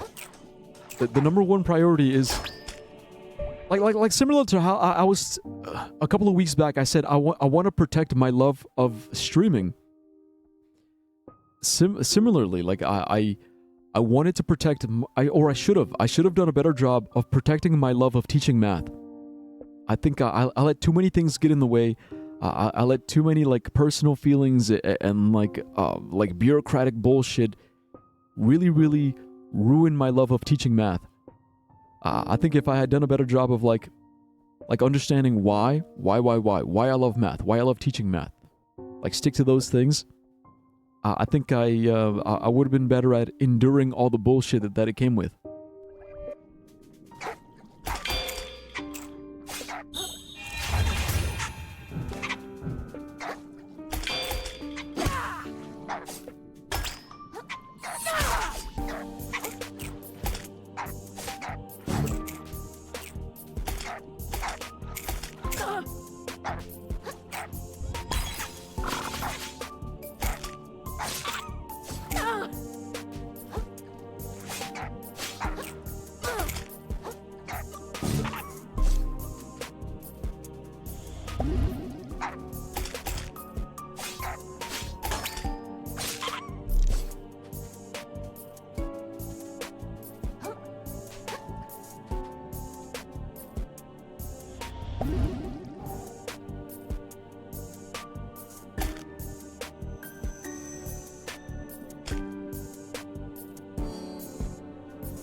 Fuck! Shit! Bloodstar! Sick. Okay, good. But come on. Heal!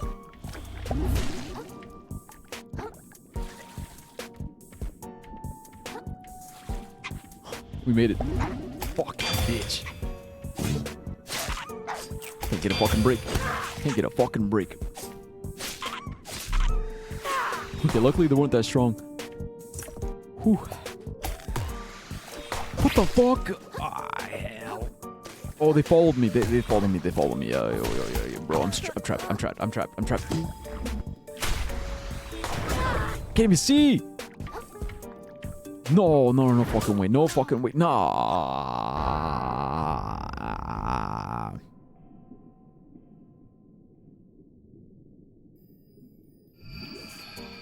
Dude, it's so many plastics. Like I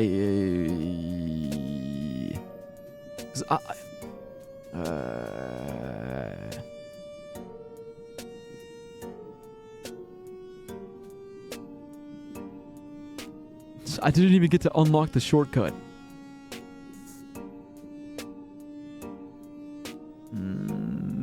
See, because there's a shortcut over there. Boy.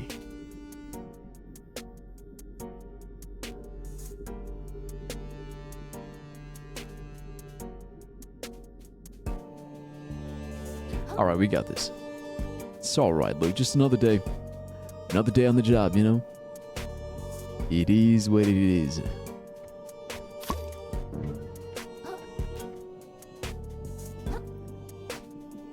What was I saying?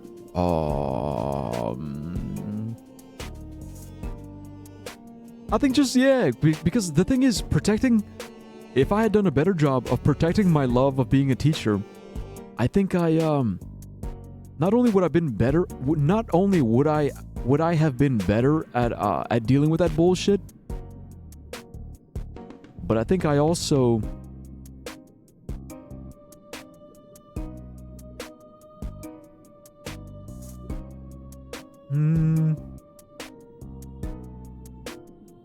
I think I just would have been healthier. Like, just healthier in general. Because like I was saying, I would take it really, really, really personal whenever I felt like I was failing at teaching math. You know, I'd feel like a failure. Like, oh, I'm a failure. I'm a failure. I'm a failure. Like, I'm not good. I'm horrible. I'm trash. And I would really, really like spend a lot of time like attacking myself and feeling very, really, really negative about myself, my life, and my skills and my abilities. Yeah. And that's not good. You know, believe it or not, thinking you're trash doesn't make you better.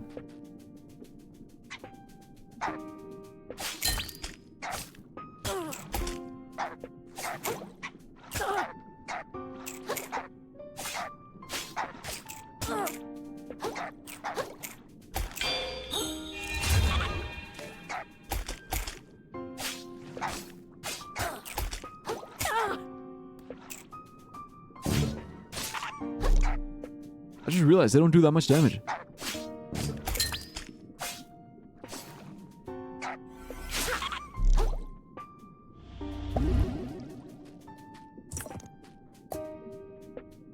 I mean, because ultimately that was the thing that made me... Well, it wasn't the only thing, but it was one of the biggest... Well, it wasn't one of the biggest. It was many, many different factors, but... I think my mental health... Like the way the job affected my mental... Not just the job, but also the environment, right? The job, the environment... Like all the different pressures, all the different anxieties and fears... Like all of it all together, it all culminated in what could essentially be described as my mental breakdown. Like my slowly deteriorating mental health. You know, all because I was afraid. I was afraid that I was failing. You know, failing as a teacher, failing as a man, failing as a person, failing as a son, failing as everything, you know? When everything starts to like slip away from you, and you want to grab and hold tighter. It's like you cling desperately to like some semblance of normalcy, some validation, yeah? It's like I just want to feel normal. I want to feel like I'm doing good. Am I doing good? Am I good enough? Am I good enough? Like is this enough?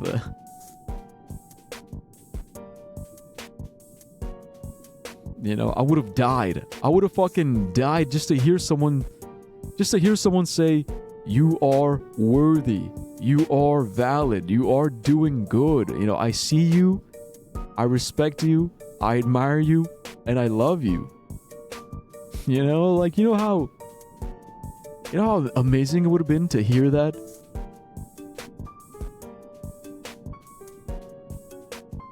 But instead, what did I hear? You're not doing this right. You're not doing that right. You're fucking up here. You're fucking up there. You're fucking up. You're fucking up. You're fuck ass. You're fuck ass. Yeah. You're not doing this and you're not doing that. And why aren't you doing this? And why aren't you doing this that way? And why? You know, feeling like you're just failing everybody in your life, and feeling like the only thing you can do is just be sorry. It's like, oh, I'm sorry, I'm trying, and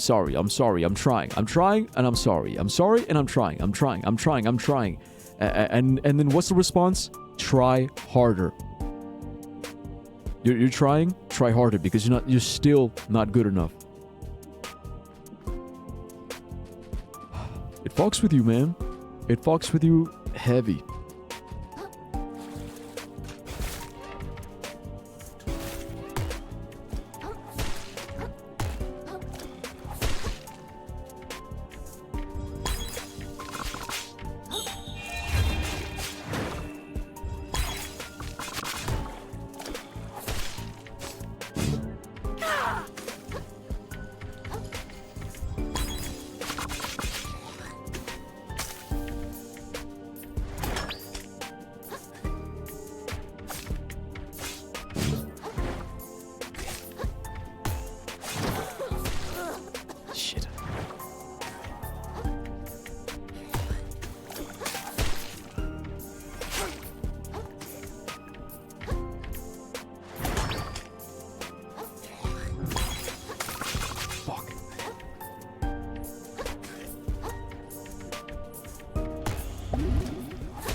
I'm okay. I'm okay. I'm alright.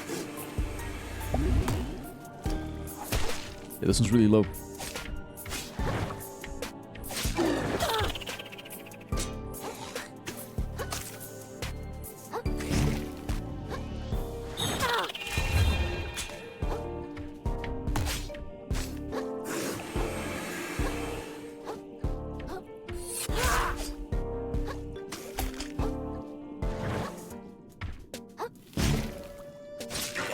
Yeah, I forgot that I had the running attack. I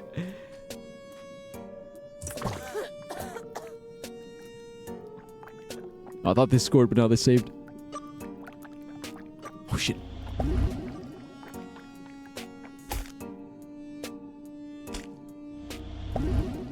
Okay, look, the thing is I gotta go back. I gotta go back, get my plastics.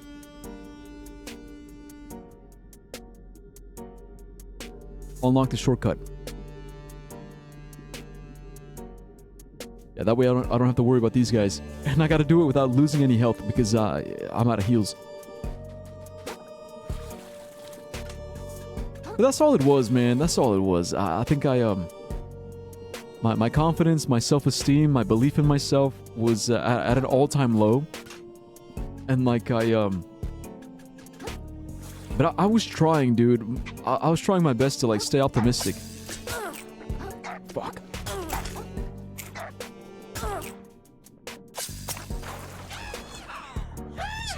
So there's that. Cowfish boy. Oh hell yeah. Shit. Fuck. Fuck.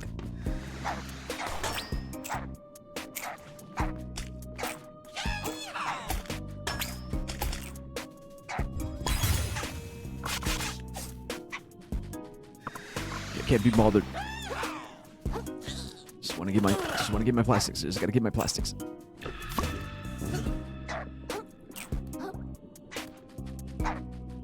Okay, shortcut. Okay, I think I see it.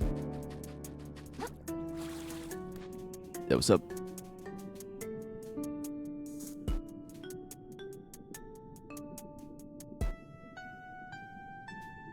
I think we're safe enough. We can talk to him. Because the shortcut is where... Yeah, there, straight ahead. How do we get... Oh, no.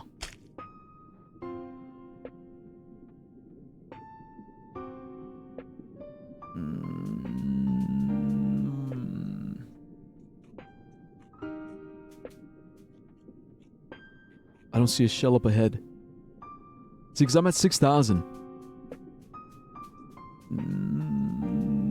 Alright, let's see what this guy has to say. Aha, you arrive, fellow vagabond. The currents run thick with agony here. The float Sam of evil creatures' greed. Evil creatures' greed. I sense you've seen the light and come to vanquish that evil with me. Oh, you sense wrong. I'm still just looking for the treasure. The treasure. Again with this prattle. Surely no treasure can be more valuable than the rush of adrenaline from taking blade and claw. Hell yeah. To be honest, I have no idea what the treasure is. But the old guy said it's really valuable, and I think this is the only thing the shrimp will accept in exchange for my shell. I don't want to fight evil with you, sorry. I just want to get back to the tide pool. A pity. A goddamn pity. Yeah, bro, I just want my shell, okay? My home, my shell. None of this is my problem. None of this is my issue. I just want to be a streamer. Society is society. Not my problem, not my responsibility.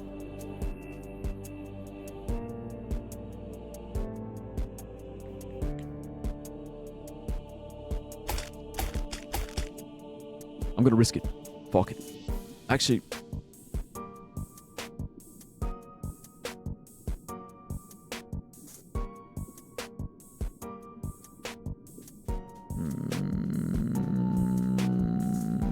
Because the thing is, if we die, it's gonna be a hell of a run back. Let's play safe.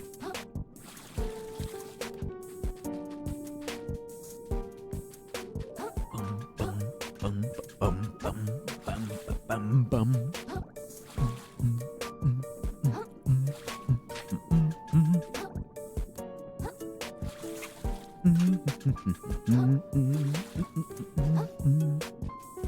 Bum bum bum bum. Dun, dun, dun, dun, dun. Yeah.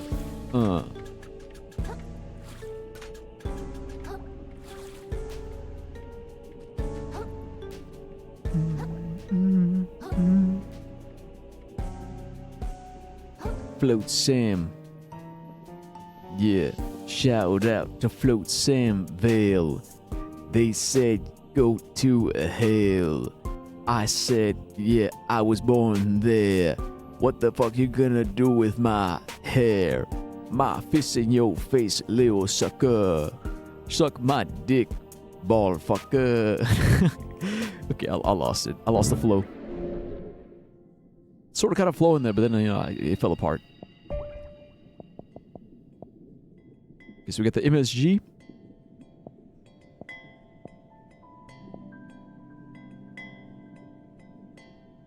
No attack, yeah, I think attack.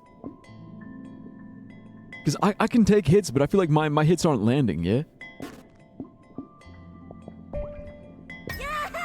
Yeah! Happy yeah, dude.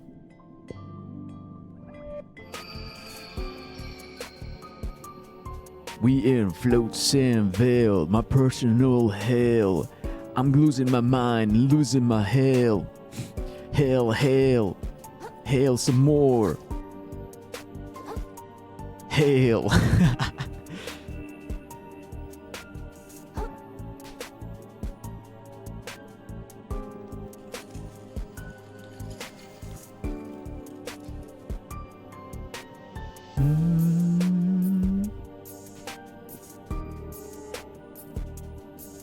Alright, what's the game plan? Because we could fight those guys again. They were actually not too bad for farming. Because the problem is, I already know if I try to run across and run away from them, they're just gonna stop me. And then once I get over there, it's gonna be a whole nother fuck ass set of problems. All right, let's see.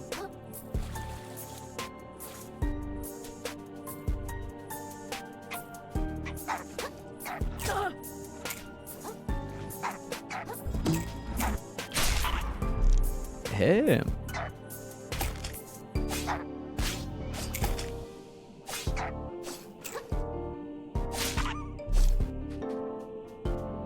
Okay, so the squash only works if I jump up first.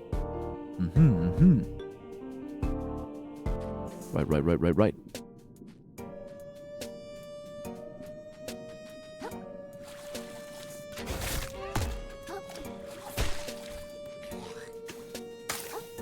Come on, little bro. 1v1.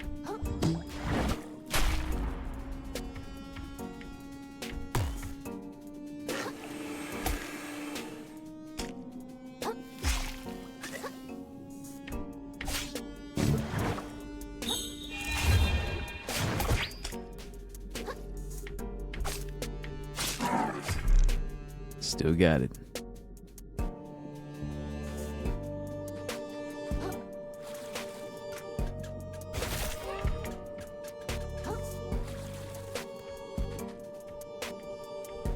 I eat it.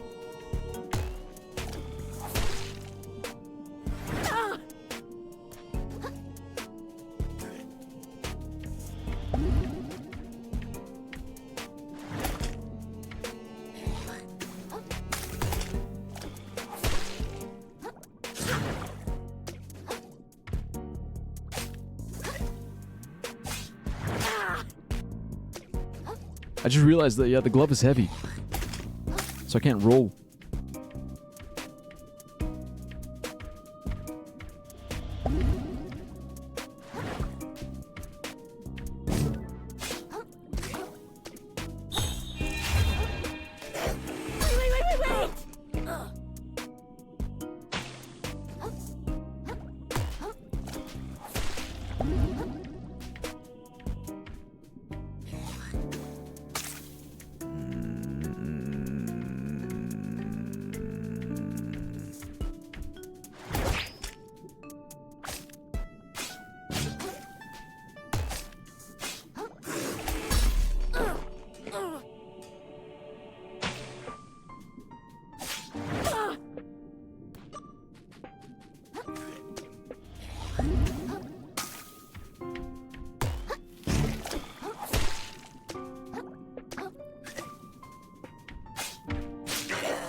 See, I don't like that. I like being able to roll. This is essentially fat rolling.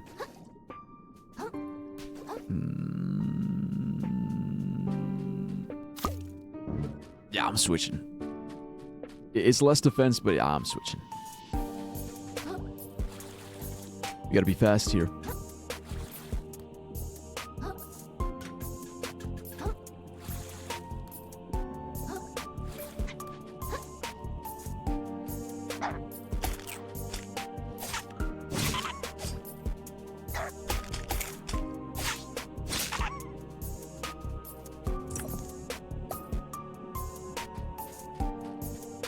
Tactical.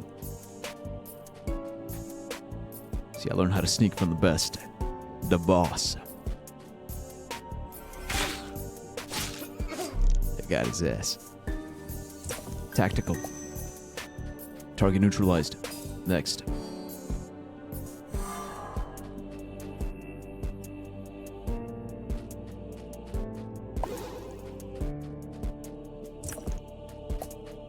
Yeah, see a dog? One cowboy, two cowboy. Oh, I think he saw me already. Ebop.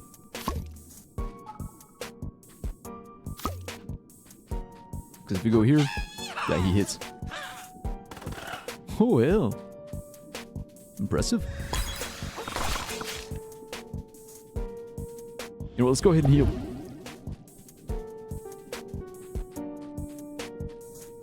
Where's he going?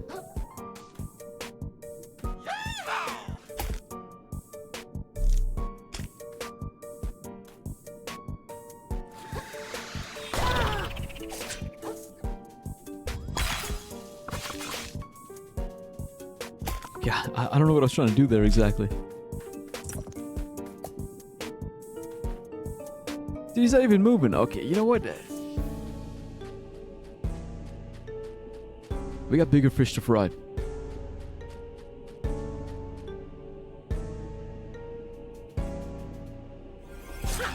Fucking missed.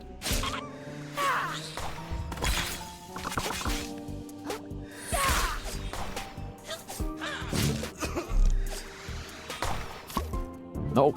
Wait, that's a shell? Literally a shell. It's a blasted shell. Bombs away? What?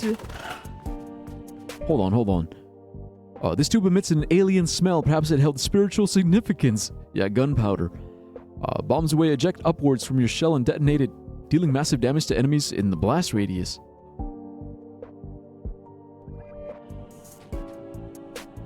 Don't mind if I do. Time to blast off.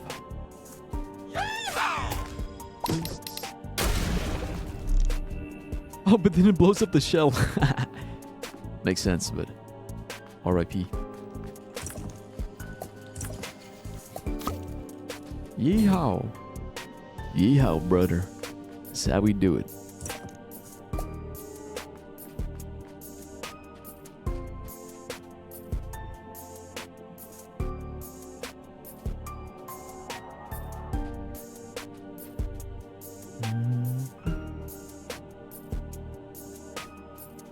Yeah, like this guy just totally forgot about me.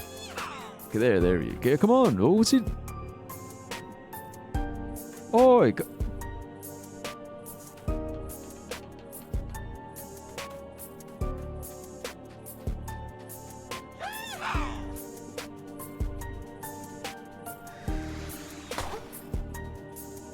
I guess he's stuck. All right, you know what? Fuck it. Yeah.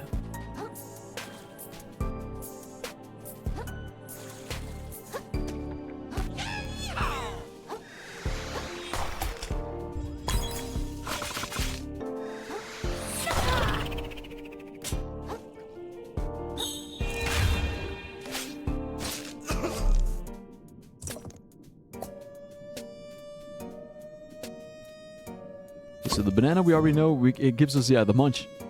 Yeah, perfect, yeah, because we can heal.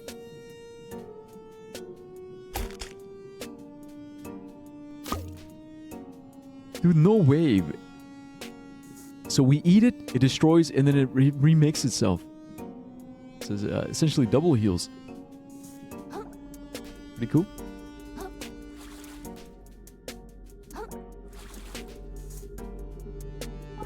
but there it is. First shortcut done.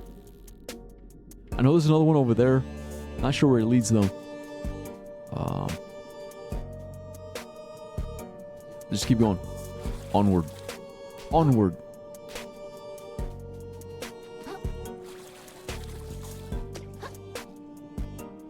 Wait, we're at 5,000. Actually, wait. Backward. Yeah, because we can afford a new level, so let's go back. Also, what the hell is this? Wait a minute. What's this? X marks the spot? No? Spot for what?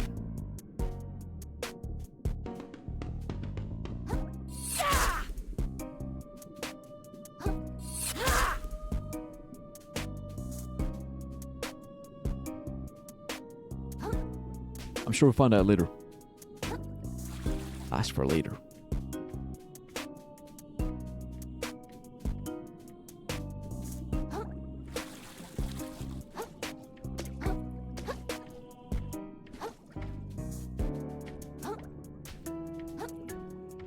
Okay, but there was something else I was thinking about. Right, because the future, yeah, future, like looking forward. Because like I talk about the past a lot. Like me, my teaching job, my stress, my anxiety, you know, like the twists and turns that my life has taken. And I guess the reason why I think about it is because I, like the friend that I met up with on Sunday to watch the amazing Digital Circus, I've actually known her since we were in middle school, like since we were like 12 years old essentially. Like we've known each other since we were like 12, 11, and we're in our 30s now. Or like I'm in my 30s and she's gonna turn 30 this year. I'm a year older, and so that's like almost 20 years. Almost 20 years we've known each other. And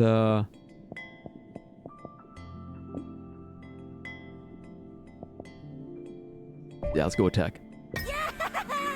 Like I've discussed it before, like on stream. Like me, I'm happy with my age.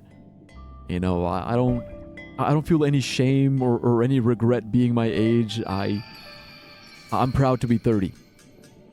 I'm proud because I suffered a lot. It took a lot of suffering to get this far. And I think to be ashamed of that would essentially be, you know, me being ashamed of myself, which I'm not. I might be ashamed of my past actions, but that does not mean that I am ashamed of myself as a human being, as a person.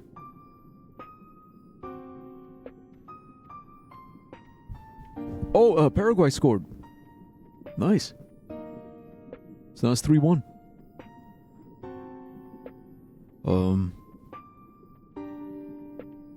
But when I talked to her about it, she mentioned that she felt sad. She felt sad because she felt like she hadn't accomplished much. And honestly, that's so relatable. It's so relatable. So relatable because... Wait, is that a bolt?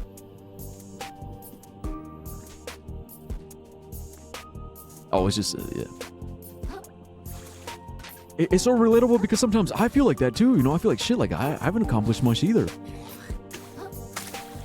Or at least it's easy to feel like that. It's easy to get into that like that kind of thinking that, oh, I should have accomplished more by now.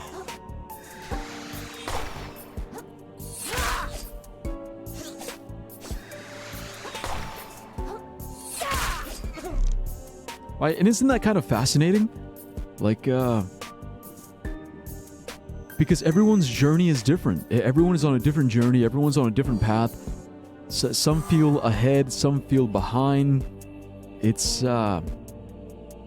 comparing. It's the comparison, like trying to compare yourself to other people.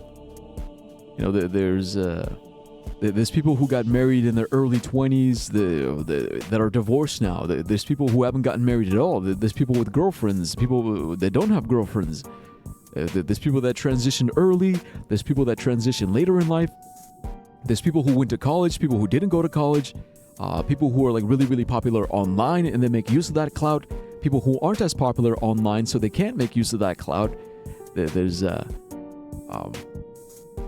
You know, like it's just different, man. Human beings are like really, really, really just diverse. And feeling ashamed of your own journey is essentially like discrediting your journey, which is not fair. It's not fair to be like, oh, I haven't done enough. I haven't done enough. Like, you feel that way because you're comparing yourself to people who have accomplished many, many, many things. But again, it's short-sighted because, like, you have accomplished things.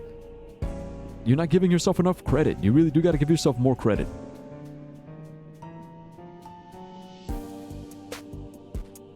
I think, you know, it's, I don't know if you... Cutie Cinderella, right? She recently had to take a mental health break from content creation because her dog died, and it triggered a lot of old trauma within her, and she came back a few days ago. Like, she came back, and she talked about how I'm trying to think of exactly what she said, because the thing is, her dog died, and it was really, really traumatic because her dog was there for like 15 years. Like, the way she said was, the way she described it was essentially, she suffered a lot of trauma, and through all of that trauma, her dog was there. Like, her dog was like her emotional support animal, her emotional support companion, her friend. And when her dog died, it was like taking away that emotional support and realizing how much she needed him, how much she really, really, really needed and relied on him to feel grounded, to feel some kind of sense of normalcy in his life. And then she went on to like talk about how mental health is tricky to heal because it's not like a broken bone, right? Like, if you break your bone, the doctor resets it, and then it heals over time, like by itself. You don't have to actively think about it. You don't have to actively like take medicine or injections or whatever the hell. It just heals on its own because that's what it does.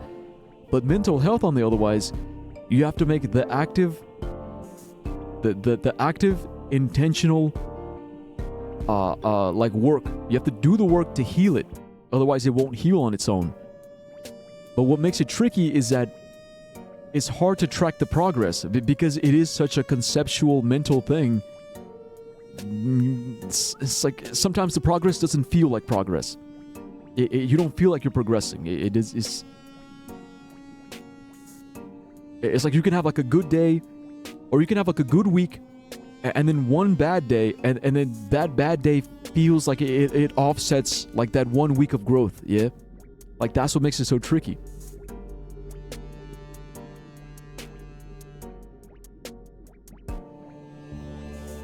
Bro, what the hell? Did they score again? 4-1 now.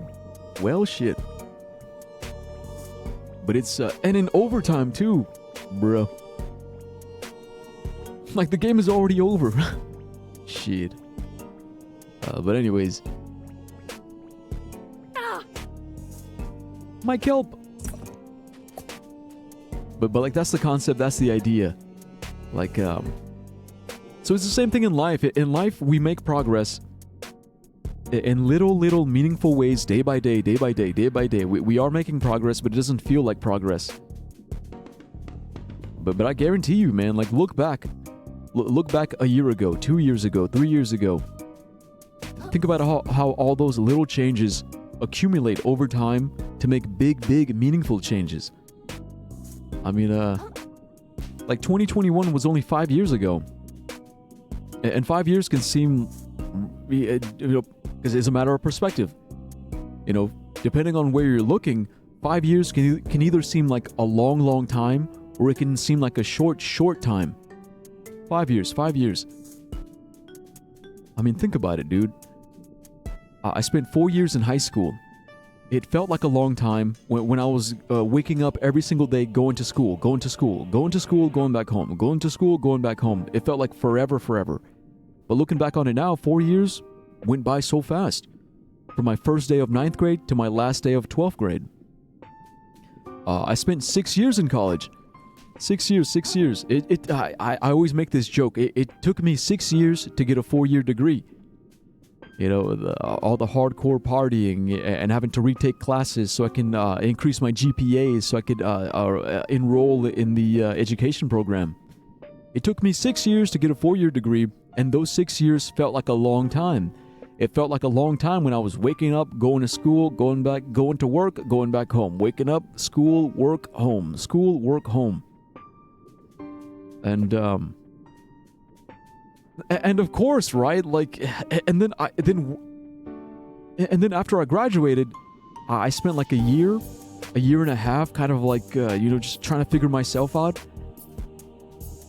And then when I finally found a job, I worked as a teacher for 3.5 years. 3.5 years working as a teacher. I started off virtual, then I went hybrid, and then I went fully in person. And now I'm here. I'm here as a full-time streamer. I quit at the end of 2023. It was at the end of 2023 when I finally quit. It's 2026 now. So by the time it's December, that'll be 3 years. 3 years that I chose to do this full-time, even though I'm not making full-time money. Right? It's like motherfuckers look at me and they're like, wow, you're full-time? Wait, how many viewers do you have? 3? How the hell are you full-time with 3 viewers? I'm just that guy, I guess. I said, fuck it. Fuck it, we ball. But yeah, 3 years though. 3 years.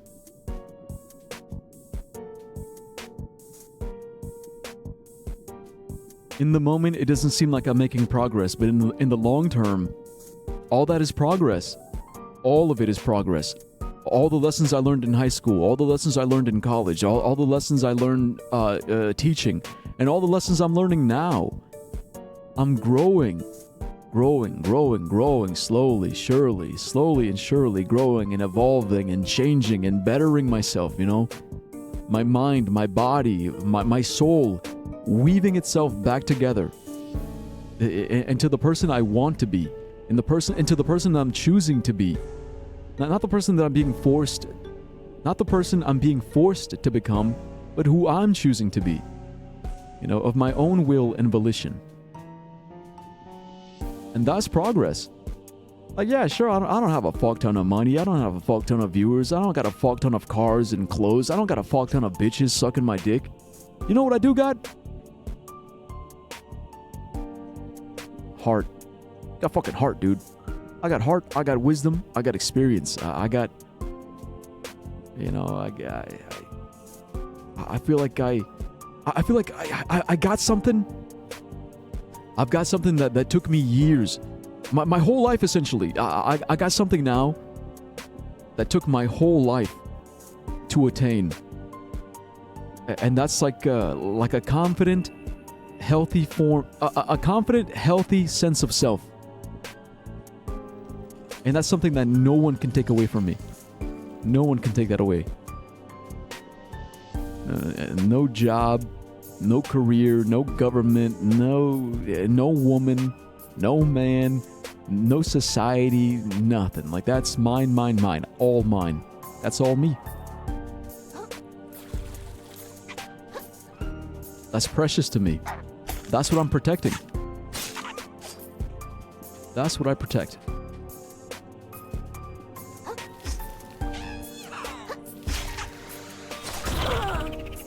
Cheers.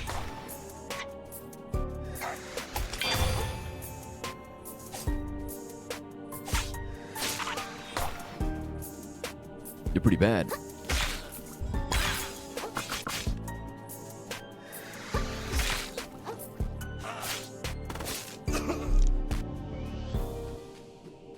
Why did that look like a Dorito chip?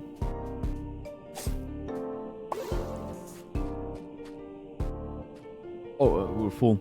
You know what? Let's munch. Take. We don't gotta kill these guys. Just keep going forward. We're at 3,000. I think the next level was like, what, like 450?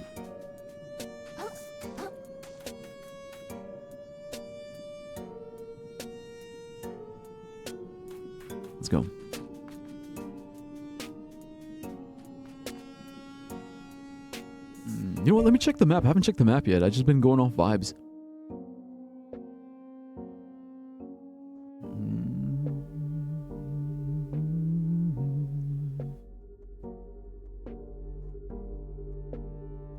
Yeah, see, because the other shortcut was on this side. Yeah, but I think that's for back when I don't know, I guess when I explore that side? Because I came from down here.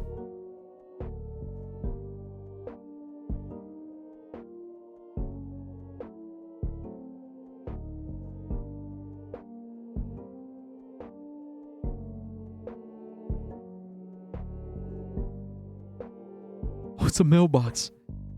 That must be it. That's gotta be it. The red flag! Yeah, that's it. That's definitely it. Alright, let's go.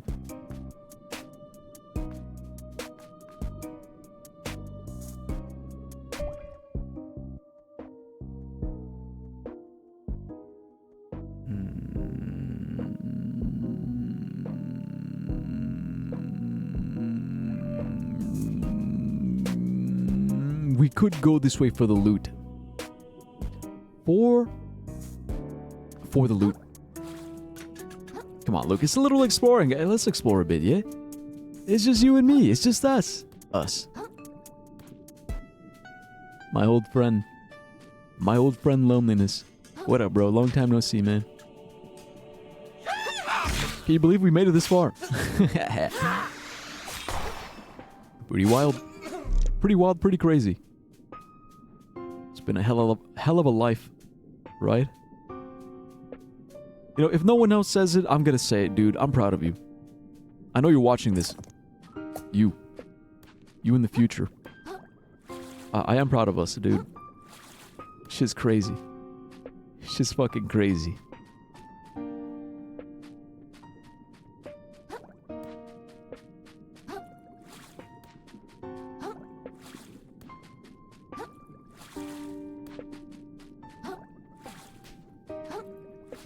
There it is. But no, yeah, like, so I was talking to my friend, and that's... I mean, it is relatable, yeah. We all feel like that sometimes, like... I guess it's like that ambition, yeah? Like the double edge of ambition. Like, on the one hand, our ambition pushes us to bigger and greater things. But then on the other hand, when we don't accomplish those bigger and better things, we get really, really, like, sad and depressed and, like, you know, really negative. We become really negative towards ourselves.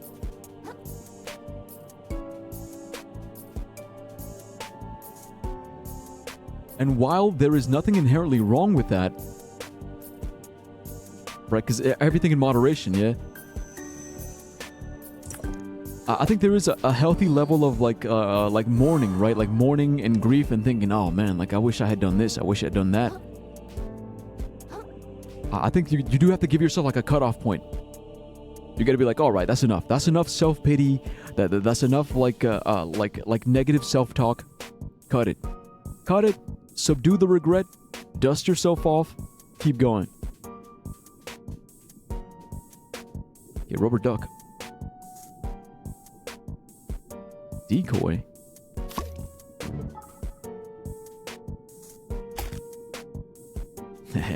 They'll never see me coming. Wank, wank, wank, wank, wank, wank. I'm just a duck.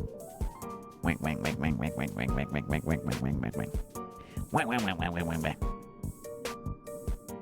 Wank, wank, wank, wank, wank, wank, wank, wank, wank, wank, wank, wank, wank.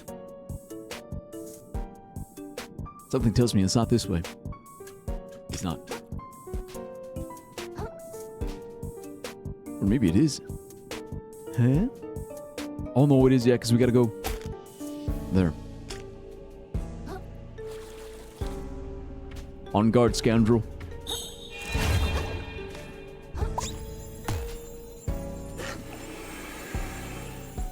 Am I naked?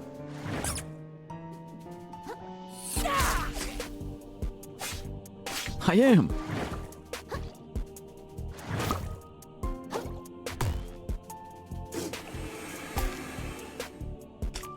Wank, wank, wank, wank, wank, wank.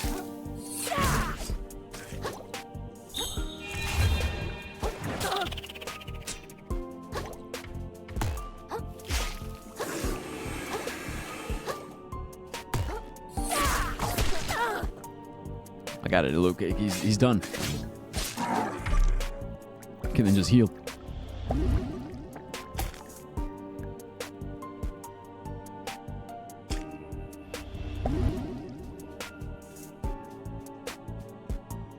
Oh, wait, this is a switch.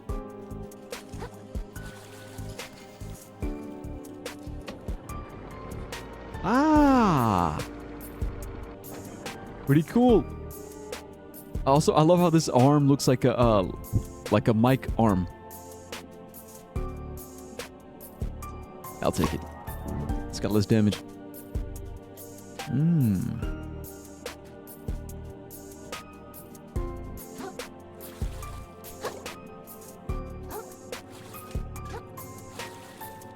Ooh.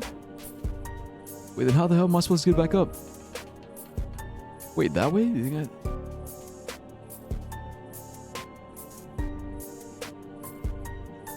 No.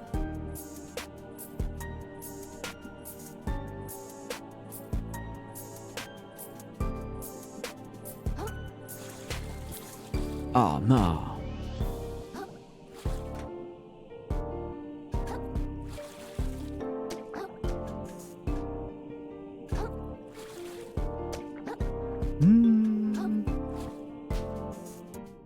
No, because that's the deep end. If I go in there, I'm down. I'm going down. I'll die. Unless.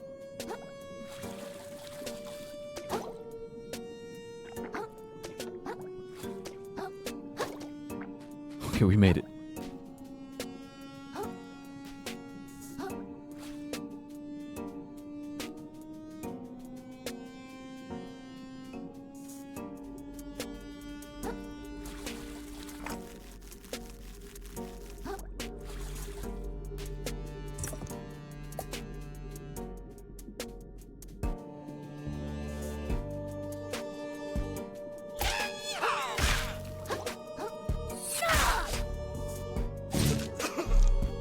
Didn't stand a chance. Okay, I think we should have enough for another level. I hope. Not sure. It's a worker.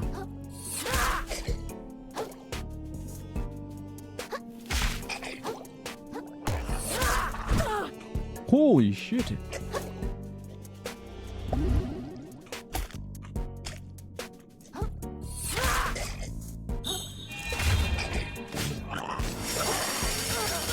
Fuck.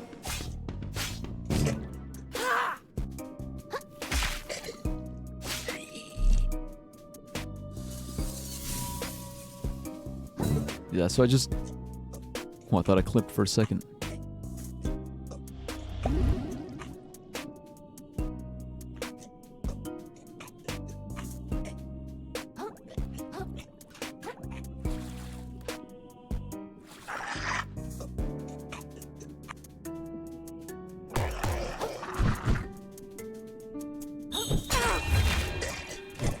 Shit. It's too hot. Shit's too hot.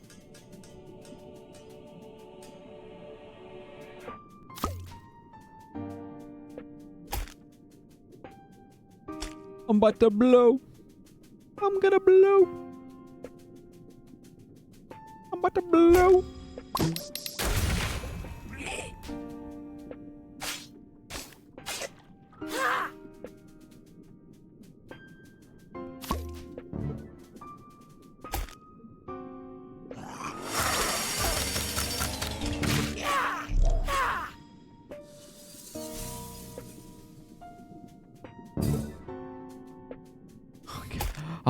I'm one shot, bro.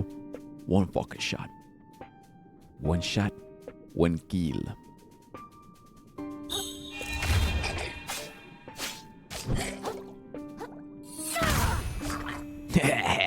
Yeah. Still got it. Okay, now I definitely gotta go back. Cause I'm about to fucking die, bro.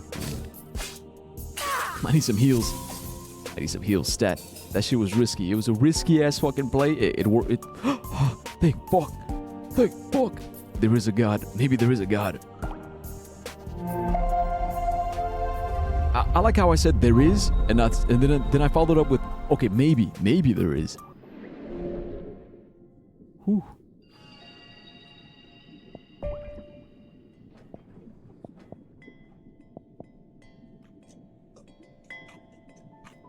Yeah, definitely resistance. I think resistance matters more, like slightly more than vitality. Especially for me, because like, yeah, my resistance is low. I know there's special charms that increase resistance. We'll do this for now. Okay, next one's 5,000. Okay, boss. Let's keep going. That's all it is, man. Just work. Work. A chunk of metal in the shape of a crab's claw. This must be the sizable value. Traded in for 5,000 microplastics. Sheesh. Oh, you know what? Wait. Because where's the Let's go. I'm a cowboy. I was born in the wild. Born to survive. Cowboy survive. That's all it is. It's just survival. You know, there's what's that one Western movie? The Quick and the Dead. That's all it is. The Quick and the Dead. You know, get busy living or get busy dying.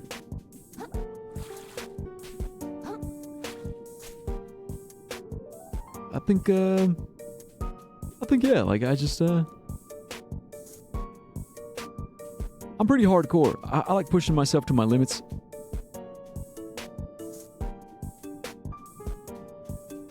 Because it's like I consider everything training. It's all training. Mind, body, spirit. Mind, body, spirit. Train. It's all about getting good. Let's get good. Oh, hell. You fuck ass for that. And you know it.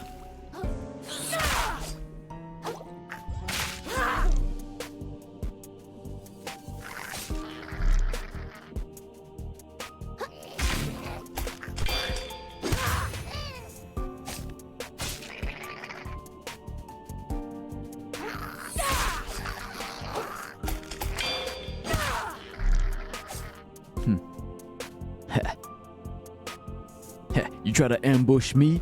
When you ambush me, you ambush yourself. You played yourself.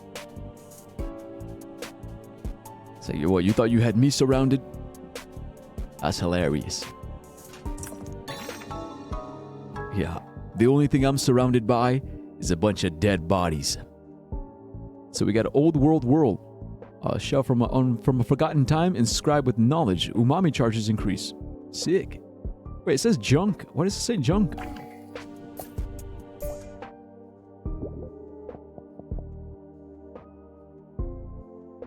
How to make use of it? There's probably somebody who needs this. Oh yeah, the shark egg.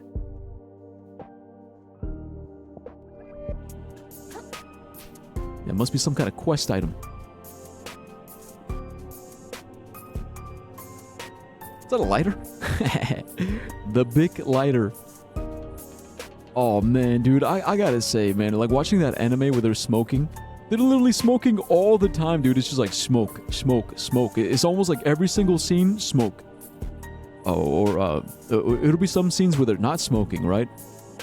But then it's immediately followed up by smoking scene. It's just like 90% smoking, and it made me want to smoke. That is the downside to it. I was like, oh shit, man, I could go for a smoke right now. It's a tissue box. What the fuck? Oh, of course. Shit. Fuck. I'm sorry, sir. I didn't mean to intrude.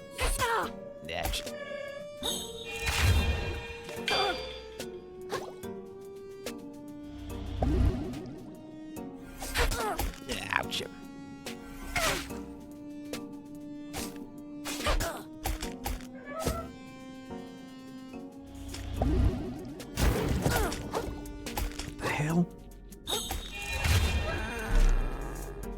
Quest Kanpachi, brother. Your shell is mine. It's called Cleanse. What does Cleanse do? Scrubs away all the negative status effects and heals you slightly. Oh, so that's gonna be perfect for yeah, this.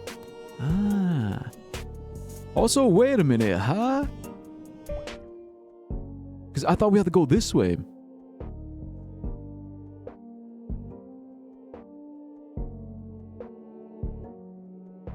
I guess it looped back around and now we're out this way. Or maybe it's one of those things was like you could go either way. Like either way is good. What the hell is this? Scuttleport? What the fuck?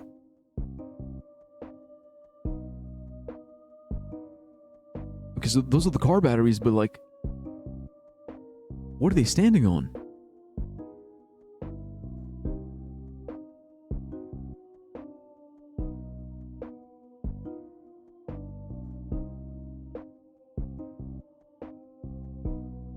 Dude, that's awesome.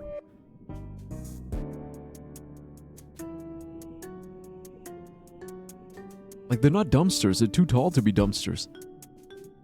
They're very squarish. Also, they got pipes.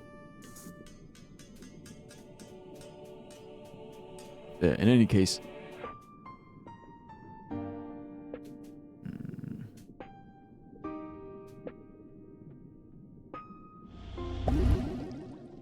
I'm just glad we're making progress.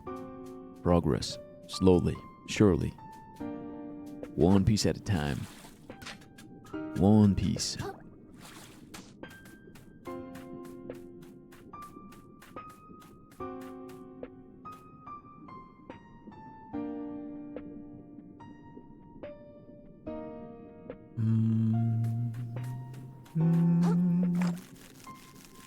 Dun, dun.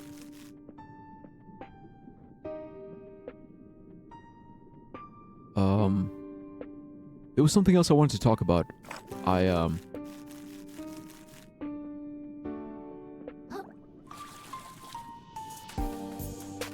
Because one of the things that I regret is not having like a stronger social circle. I think I've always been really awkward in terms of like having friends and maintaining friends. You know,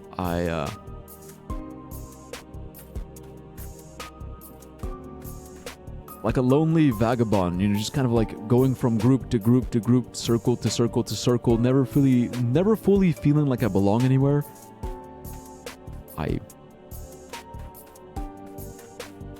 never really understood why I did that. Like, why is that my instinct? Why is that my norm? Like, why don't I settle down and like establish some roots and just stick around the same, you know, group of friends?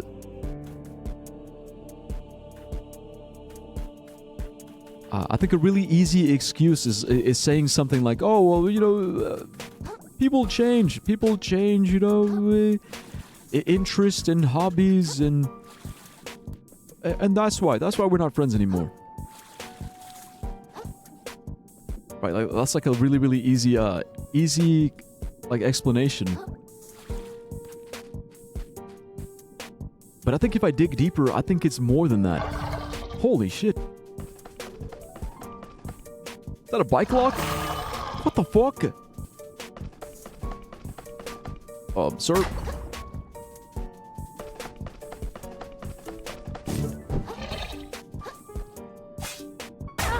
Ouch.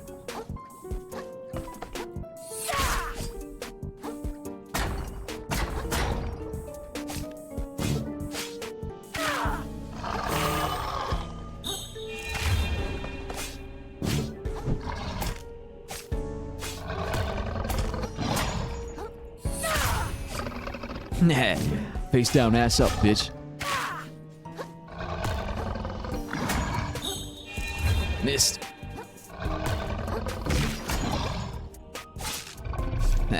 Got him. Shark Tooth Plus. Sharks lose up to 40% of these a week, so they really aren't that special. Ah, so charged attack damage. Ah.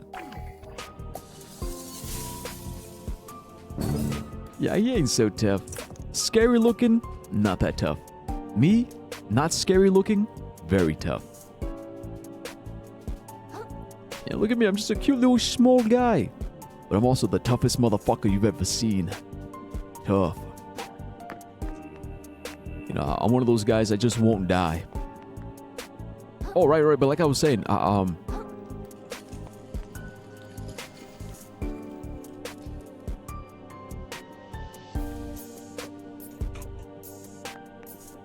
I think in a lot of ways, so what I do in terms of like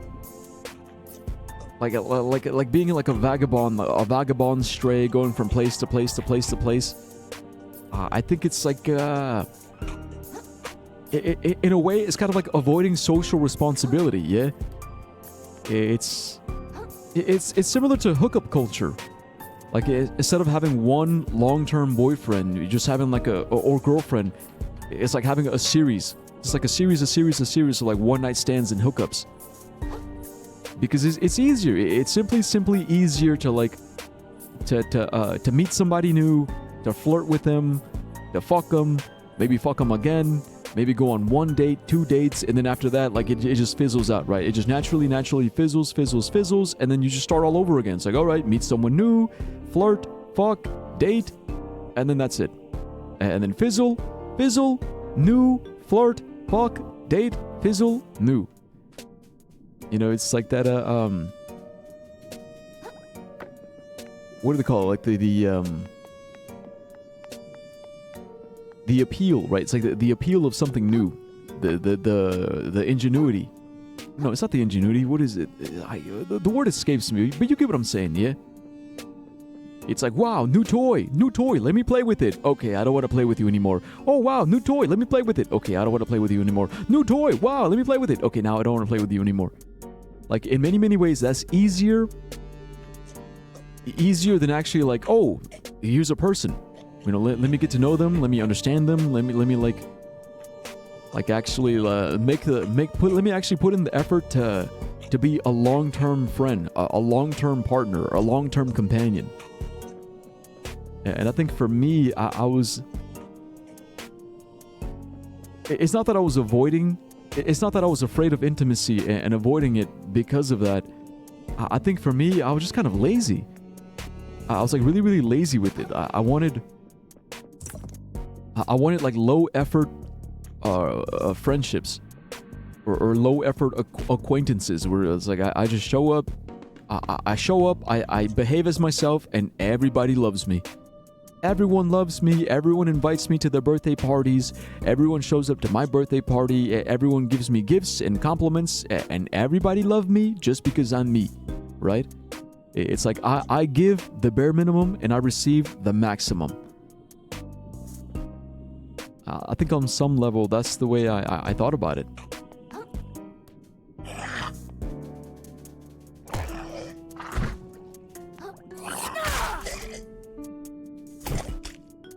Right? And as you can imagine, like when you don't get the maximum, you take it personal. You think, oh, you hate me, right? You must hate me. You don't really understand me. You don't really accept me. You hate me. And even if they don't hate me, like in my mind, I believe they hate me. And then that's when I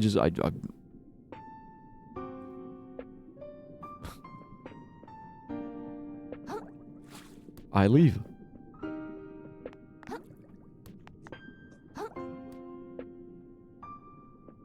It actually reminds me of a story. A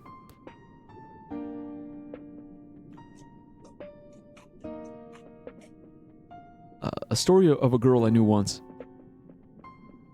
She's a streamer. And one day she did a collab. It was like a Minecraft collab. And I remember being excited because I was like, oh, cool, Minecraft collab. You know, she really doesn't do many collabs. But this is her first time doing like a huge, major collab with many other streamers.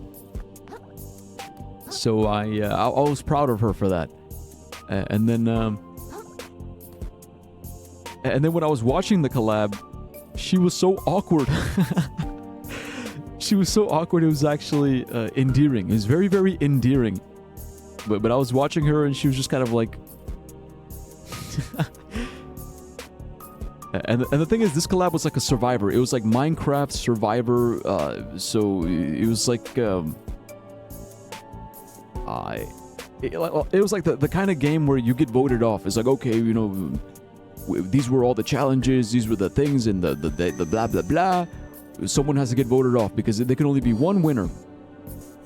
And if you guys know anything about like Survivor type games, is that there's like totems. There's totems you can find that basically give you immunity from getting voted off.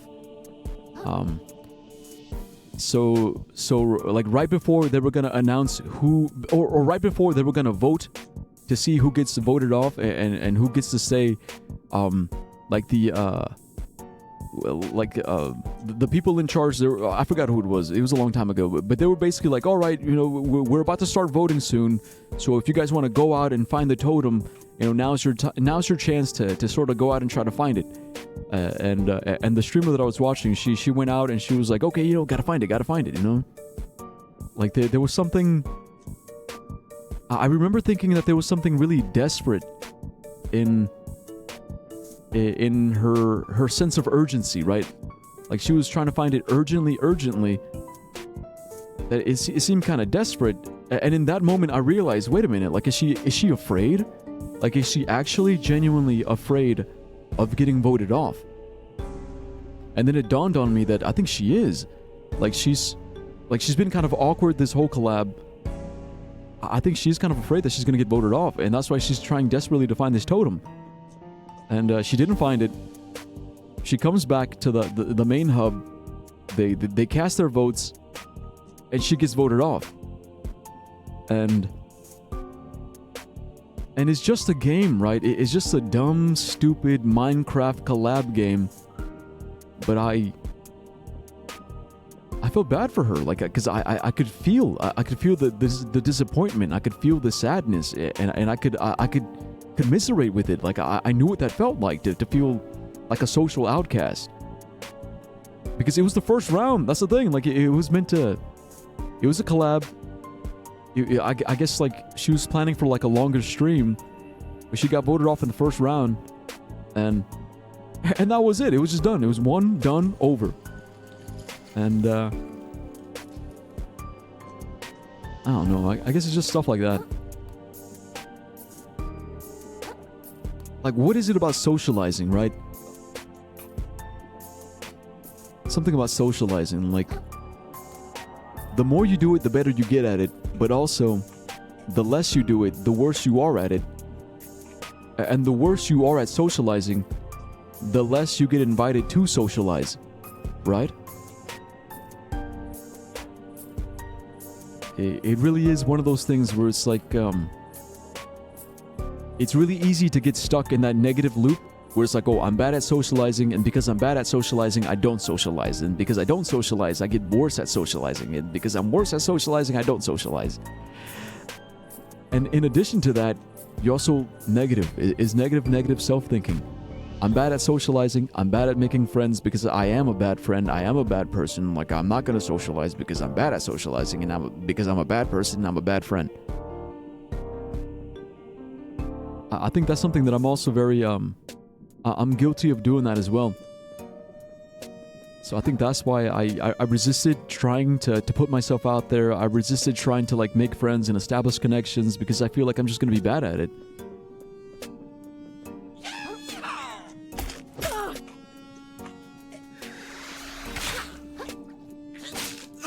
And I mean, and even like my own experiences with like past social groups and you know, and being rejected, and you know, even that trauma still sticks with me. And I call it trauma, but it's fear. Okay, like that fear is still there. And for me, because of that fear, or how do I explain it? It's like, because it ties back to my alcoholism, right? Obviously. Like, because I was afraid of socializing, I depended on alcohol.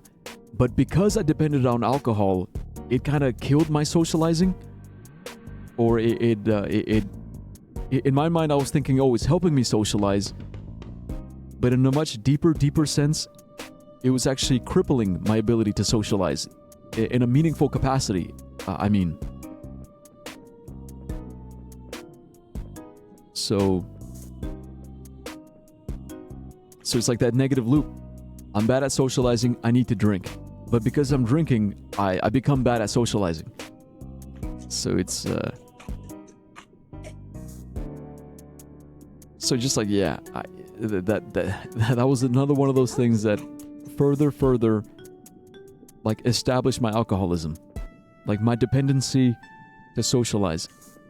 Like using it because using alcohol to socialize, being dependent on it, and also being dependent on even socializing itself.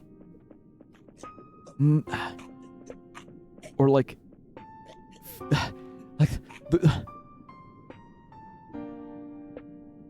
reinforcing it basically reinforces the fear. That's what I'm trying to say. What I'm trying to say is that using alcohol reinforced the fear that I had.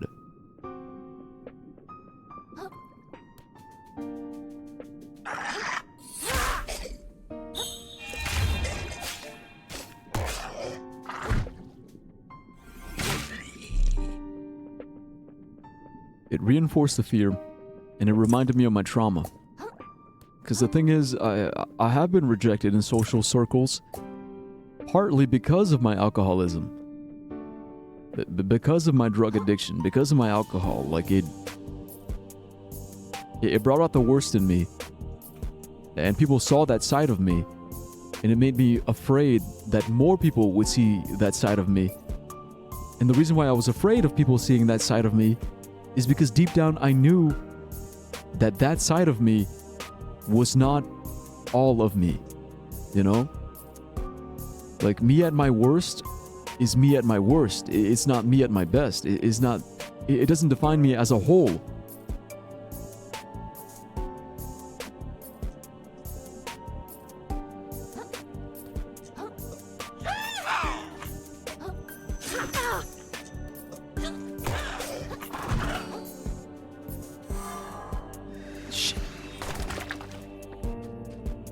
Well, we're here now, so. But that's the point I'm trying to make. Like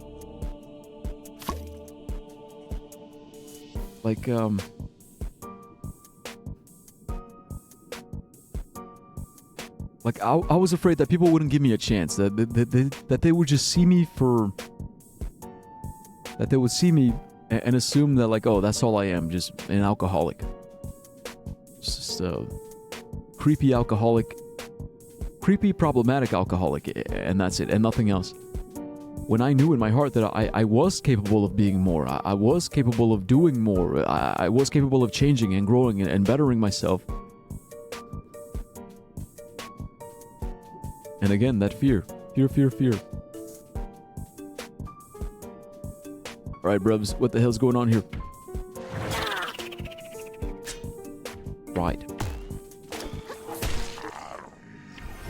It's a boss? Scuttling Surge Steamroller. Cool name. Woo woo woo woo woo woo woo woo woo woo woo woo woo woo woo woo.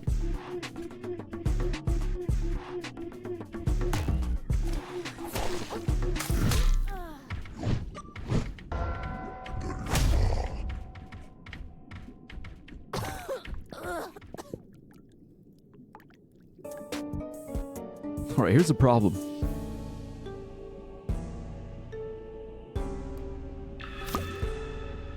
Okay, so I got my, sinker. Oh, I got one of these.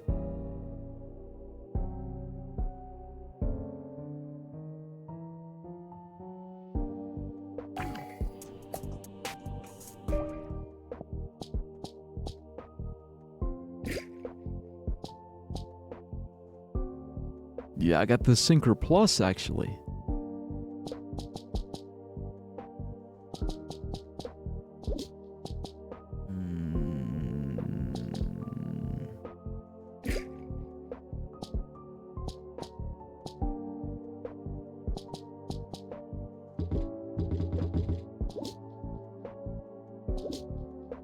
Oh yeah, we don't have enough,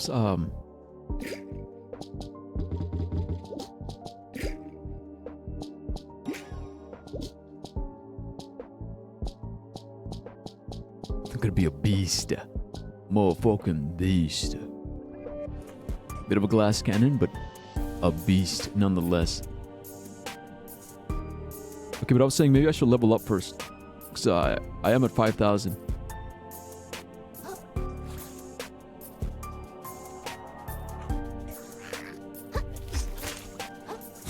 Cute little umbrella. Well.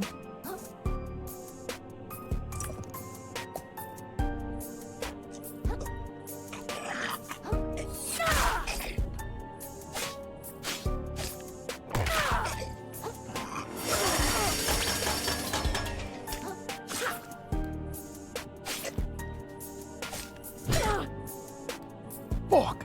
This is what I was trying to avoid.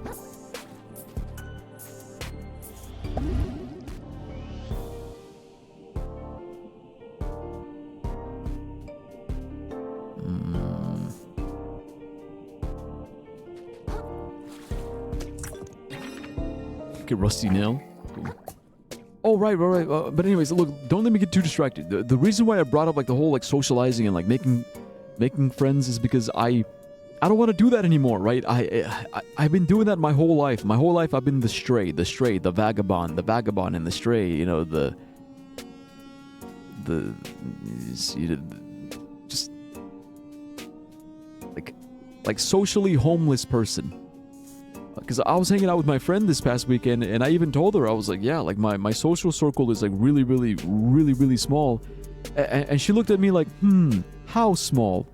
And I literally told her, it's like, my family, like my family are my only friends. Like, whenever I go out is with family. Whenever I socialize is because it's like family parties. Outside of that, I do nothing. She was asking me, oh, do you talk to anyone from middle school? I said no. She asked, okay, what about high school? Anyone from high school days? No. And I explained, like, yeah, I don't talk to anybody. Like, no one from middle school days, don't talk to any of them. No one from high school days. No one from college days. No one from my teaching days. Like, all those people that I met in those stages of my life, they stayed there. They're back there. I don't talk to them anymore. It's in the past. Like a hermit crab, I just abandoned. I abandoned all these shells. Not because they weren't good, not because they weren't worthy. I think because in many ways I felt like I wasn't good. I felt like I wasn't worthy, or I felt like they weren't interested in me. I felt like they wouldn't want me. And that goes back to like the story with the streamer, right? The streamer that I watched. I think in many ways she felt awkward.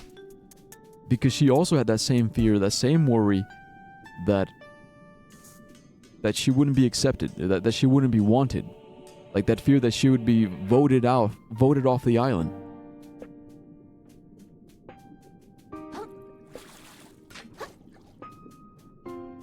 And again, it was just a stupid little game, but man, oh man, like the way it triggers that trauma of feeling unworthy of love, essentially.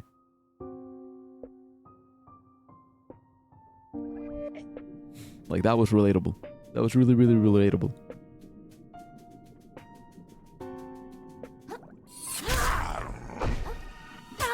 What the hell?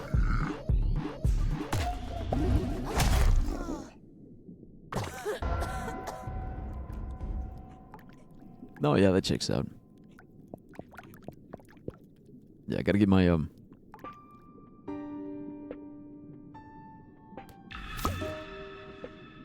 let's think, though. Where are we? There's a lot of loot around here. But I actually want to see if we can find...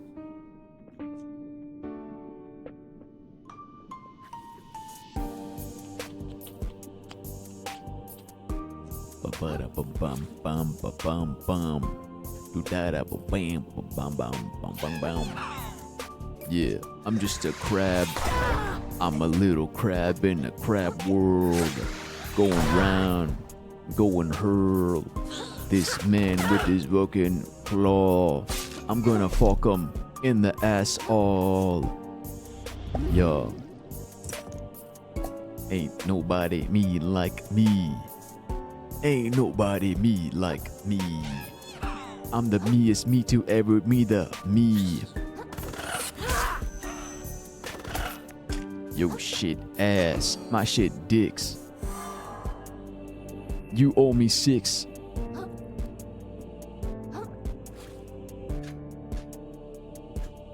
There's another X right there. That's the second one I've seen. Can't be a coincidence. It's a walking sign. Or what do you call it? Like a crosswalk sign. Pedestrian.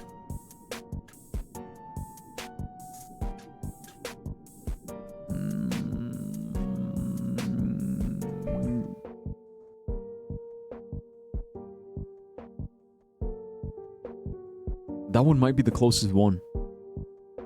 That's a long way back, though. Also, this place is huge.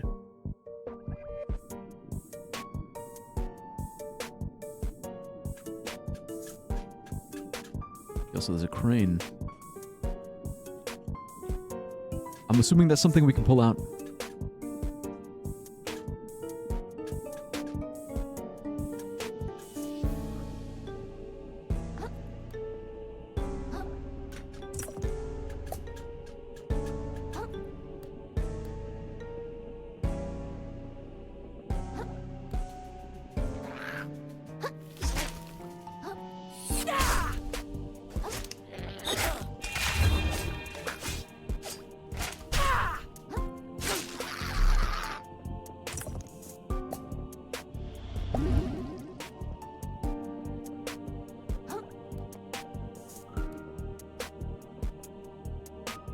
Oh, there's hooks on that.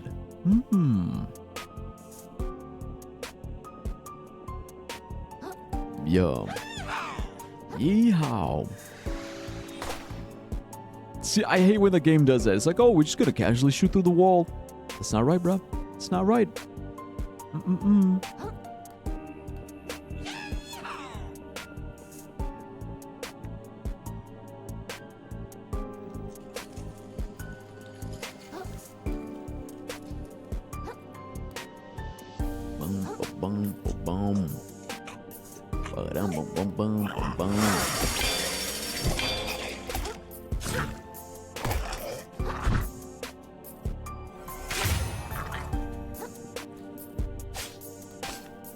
What the hell? Friend request on Xbox. How did they find me?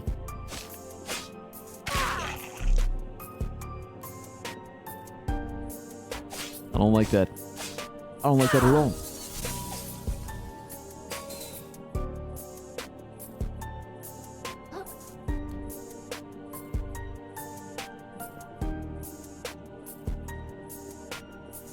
You know what? Speaking of middle school, this guy that I knew in middle school, I don't think he's ever gonna see this, so I'm just gonna... Nah, you know what? I'm not gonna dox his name. We're gonna call him,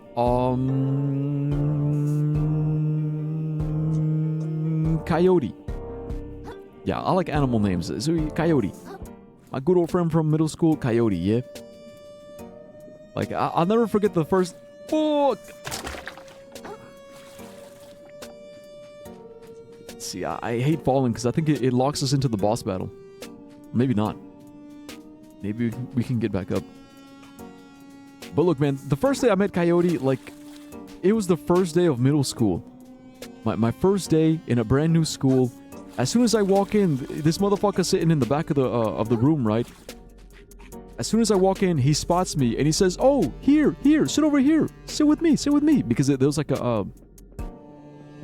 like an open seat next to him, yeah? So he's just like really enthusiastic, like, "Oh, sit with me. So I was like, okay, yeah, cool. Like, it's my first day of school. Like, I'm not gonna say no to like a free friend, right? But so that's how we met. We hit it off because we were both like total nerds. We were both like really good at like math and science, and we also loved Star Wars. We bonded over Star Wars video games, and also being academic nerds.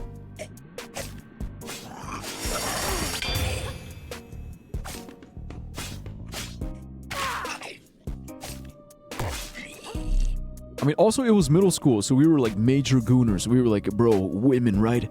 Oh man, women, girls, so hot, so sexy. Like, how many times you meet your boy? It's like so many times. I beat that shit regularly. Right? Just guy things. Just guys being guys, yeah. But so it was us two and like a third guy, and so we were like a trio. We were like a trio friend group, and there were like some other guys who were like in other classes. But the thing about Coyote is that sometimes when it was just us two and not the third guy, he would kind of talk shit about the third guy. He would say he was dead weight. Like, that was the word he used. Like, that word always stood out to me. Dead weight, dead weight, dead weight. And I was like, huh, interesting. Dead weight.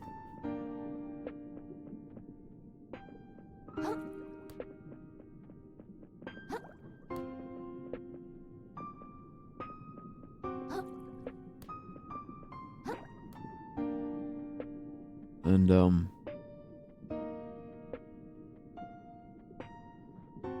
so that was in 7th grade. And then he met my brother. And then he started spending more time with my brother. And then after that, like... I feel like I became the dead weight, right? Where, like, he would talk to my brother more, he would hang out with my brother more, he was cooler with my brother. And instead of getting angry, instead of, like, trying to win him back, I kind of just let it happen. I was like, oh, I guess this is it. This is the end. And it felt normal, and it felt natural, because in my mind, I was like, yeah, this makes sense. Like, I am a loner. I was always supposed to be alone. Like a temporary best friend. That's all it was, just a temporary best friend.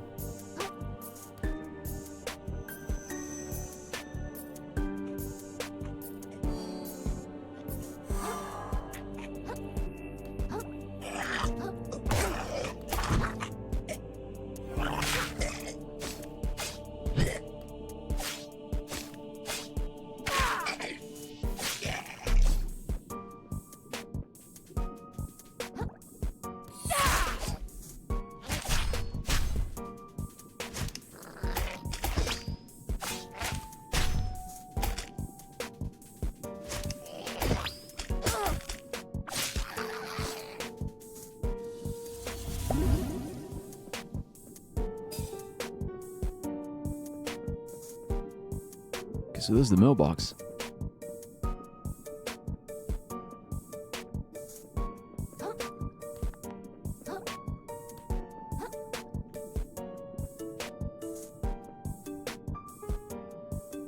Yeah, but I don't know, bro. I'm trying to get up there, but I don't think there's a way to get up there.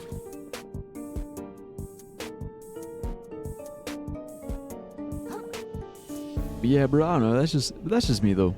Part of my story, part of my lore.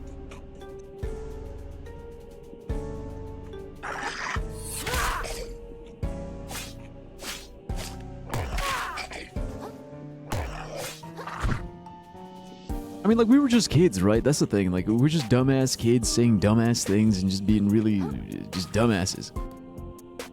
But it is kind of weird how like it was so internalized in me to be such a loner that even when I lost my best friend, or even though like my best friend kind of like betrayed me, but like turned his back on me and abandoned me, I just accepted it because I was like, yeah, you know, it makes sense.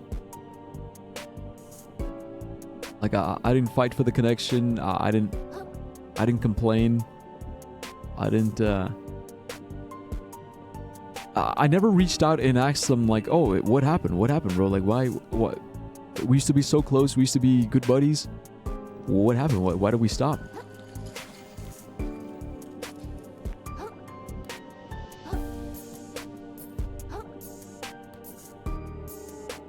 I mean, granted, I don't know if we'd be friends now still, like, after all this time.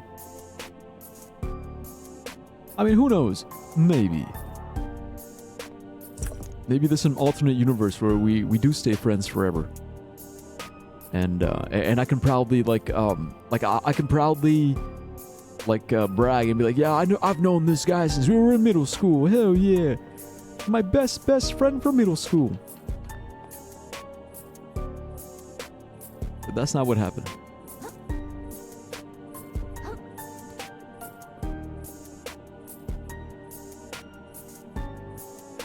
But you see what I'm saying? There's got to be a way to get up there. Like, what's the deal?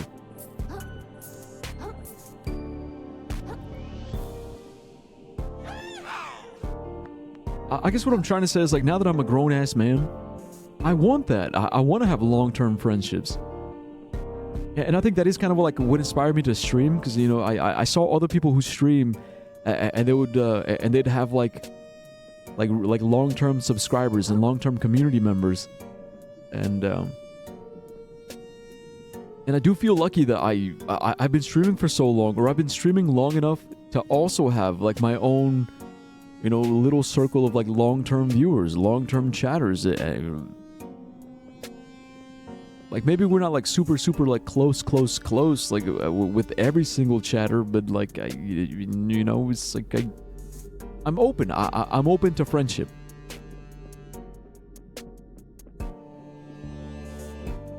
Yeah.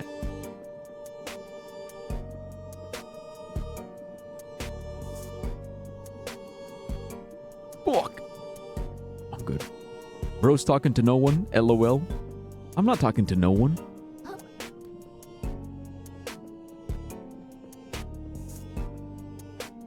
I'm talking to my friend. Yeah, you don't know my friend. He's cool.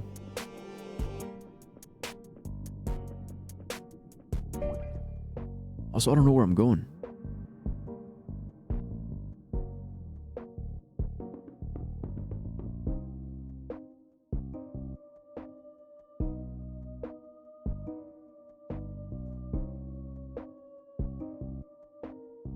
See, I'm stalling a little bit because I don't feel like fighting a boss right now. Like, it's too late. It's too late in the night. Who's your friend? Well, that's a secret. See, that's the secret. That's the part I can't tell you. Like, I can only tell you that he's my friend. Can't tell you anything else about that. You know, but that's my friend. That's my homie. Known him my whole life.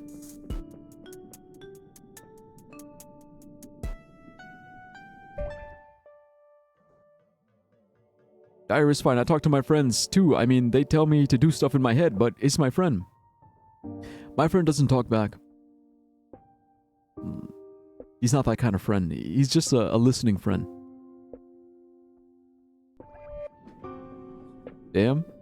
Yeah, it's because he knows. That got dark, LOL. No, it didn't.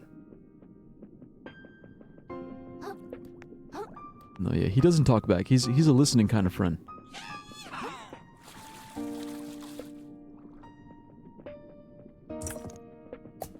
Yeah, it's because he knows. He knows that I... He knows that I just want to talk. I feel like talking, so he listens. And that's it. He knows that he doesn't need to talk.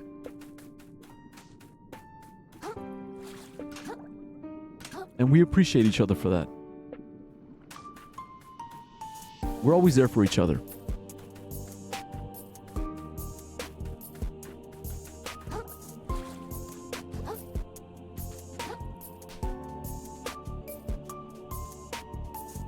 But what do you mean dark? Okay, dark how? You mean dark for you? Because you started talking about how they tell you to do stuff?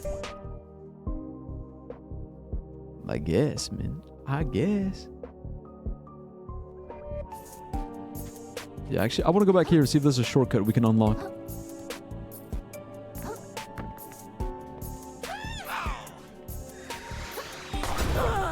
Ooh. Ooh.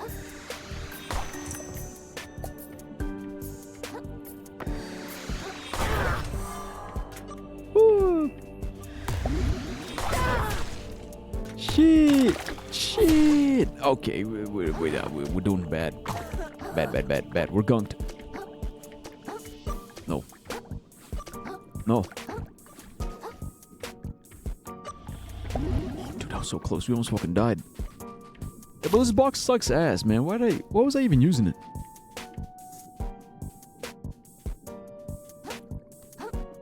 But my friend's been around for a long time, dude. Like, you know, in the early days of streaming, when it was just me by myself, alone, it was me and my friend. Me and my friend hanging out, yapping, talking. Well, me yapping. Yeah, I was the one doing the yapping. He was the one doing the listening. And it's nothing new to me. These are the foundations. These are the foundations. These are the basics. Because you know, there's a lot of I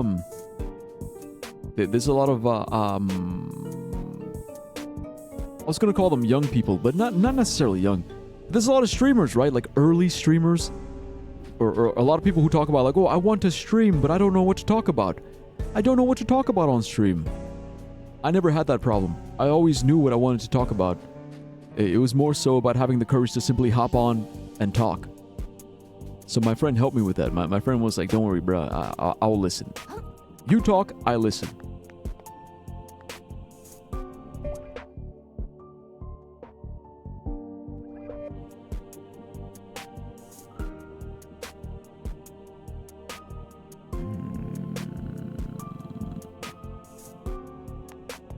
So he helped me. In many, many ways, he helped me become a streamer.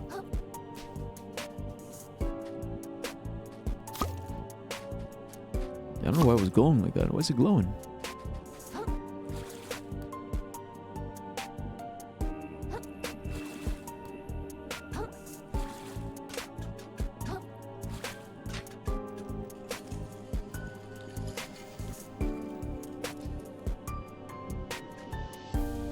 Okay, you want to know my secret, Famished? I don't know if you're still there or if you left already. But do you want to know my secret? Do you want to know who my friend is? Like his real identity? I could tell you if you want to know. But only if you really, really want to know. If you don't really want to know, that's okay too. I'm not going to force you to know. You don't have to know. No one really has to know, actually. You know what? Forget about it. I'll take it back. I'm not going to tell you. That's my secret.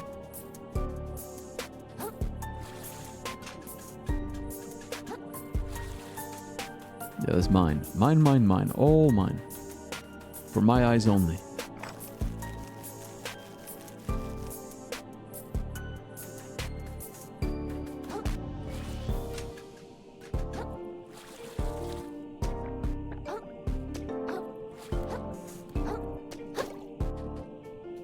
Okay, the thing is, I realize that I can't go back that way. Which means I have to go back this way.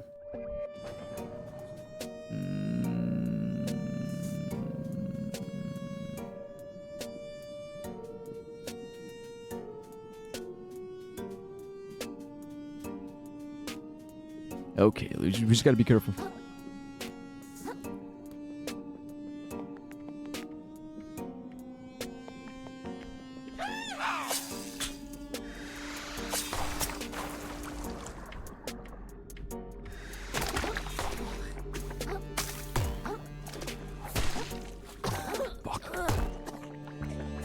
So dead.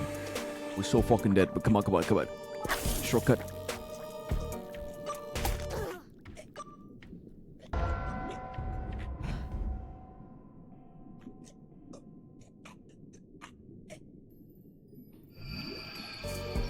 Four.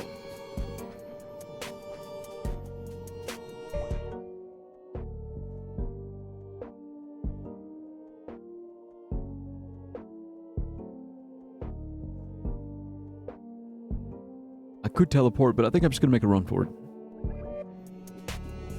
Yeah, we can run it.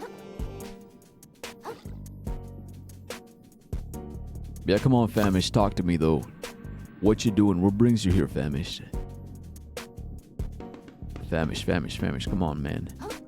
Are you there? Are you still there? Say something if you are. Say something if you're still there, man. If you're gonna leave, at least say goodbye. At least say goodbye, good night, okay? Don't just fucking leave without saying goodbye, man. You know how rude that is? It's fucking rude. Now I don't know. Now I don't know if you're there or not. Like, my friend, at least he tells me when he leaves. He's like, alright, Dyer, see you later. And I'm like, yeah, bruh, cool.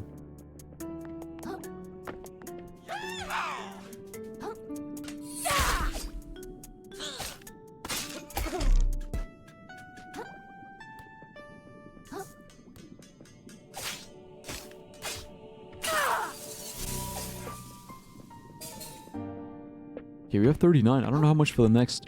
Actually, can I check?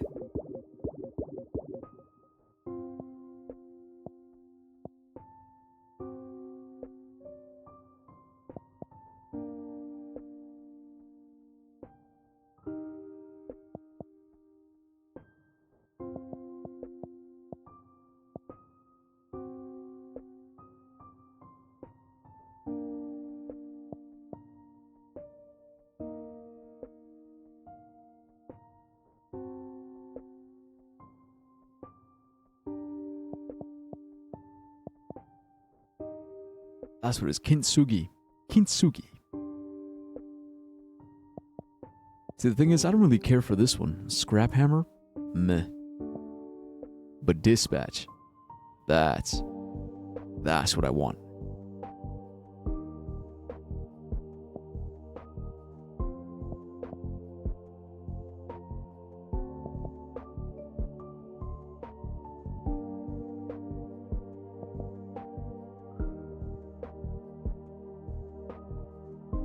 That could also be really useful.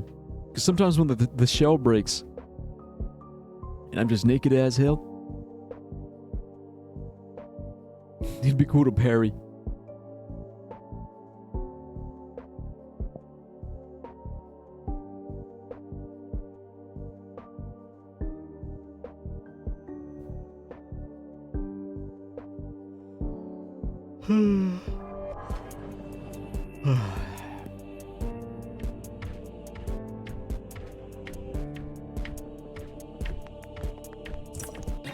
Fruit sticker.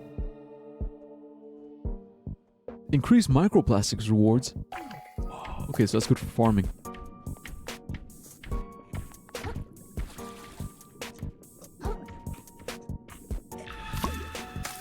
There we go. Junk recovered. Wait, who's that guy? Oh shit. Is he under?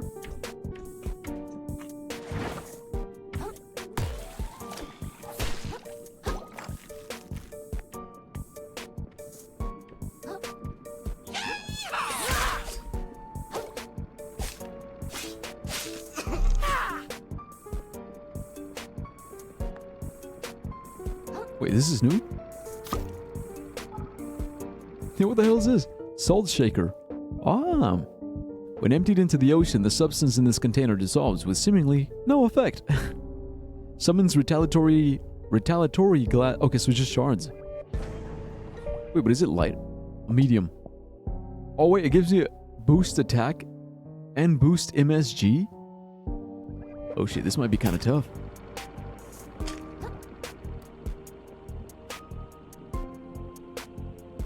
Right, the loot. Sea cucumber. Why does it say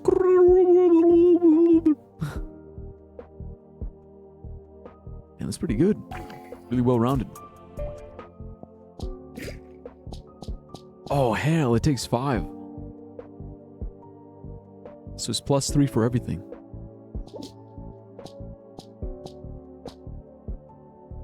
Wait a minute, I just realized this one doesn't work. It's 35 required, I'm at 34. Shit.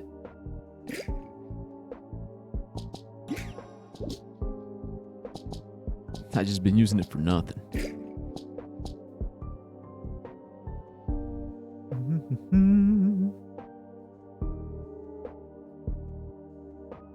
Boom. Ba-bum, ba-bum. Bam. Boom. Bam, ba-bam. Wait, what's the one that I had before? I think it was this one, no? Another crab.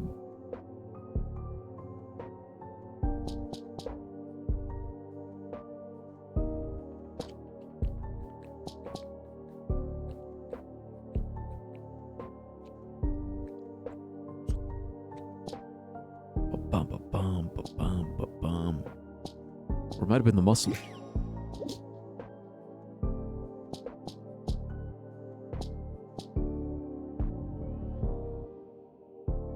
Actually, what if we remove this one and then add? Yeah, there we go. Because the dream is to have both sinkers. But the thing is, this one only activates if I have 35 attack, but the only way I have 35 attack is if I have this one. But my base is 34, so I just need one more. One more, and I'll be able to use both sinkers. Then I'll be a fucking glass cannon.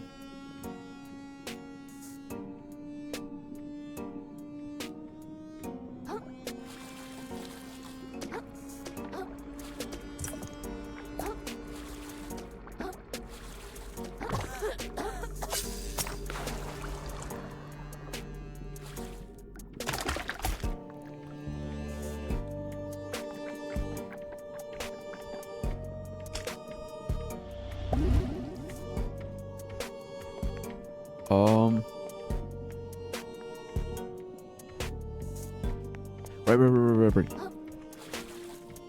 Okay, yeah, I do want to go back this way, because now that we have... Yeah, back to the adventure.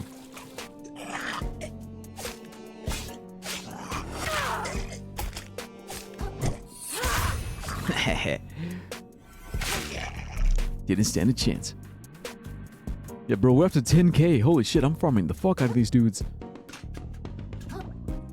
Because okay, so back to the adventure, and also back to like yapping. Back to yapping about what I was trying to yap about. Making friends, bro. I've been trying to get better at making friends, and you know, getting out of my comfort zone, getting out of my shell. You know, trying to like talk and connect and talk, like, because like I was saying, I think in the past, oh shit. In the past, instead of making that effort to like. Instead of making that effort to be like a part of people's lives, I would just more or less like not make that effort and just isolate, right? Just isolate and be a loner. And then afterwards, I'd be like, why does nobody like me? Why does nobody know me? Why don't I have friends? Why? But it's because of that. It's because I wouldn't make the effort. You know, like, you really do have to risk it. You gotta risk the rejection to... Not even risking rejection. You just gotta, like, put yourself out there. You gotta, like talk. Talk and invite and talk and make plans. You gotta make plans. Like, making that effort to make plans. Plans to hang out with people. Plans to spend time with them. You know, they don't happen on their own.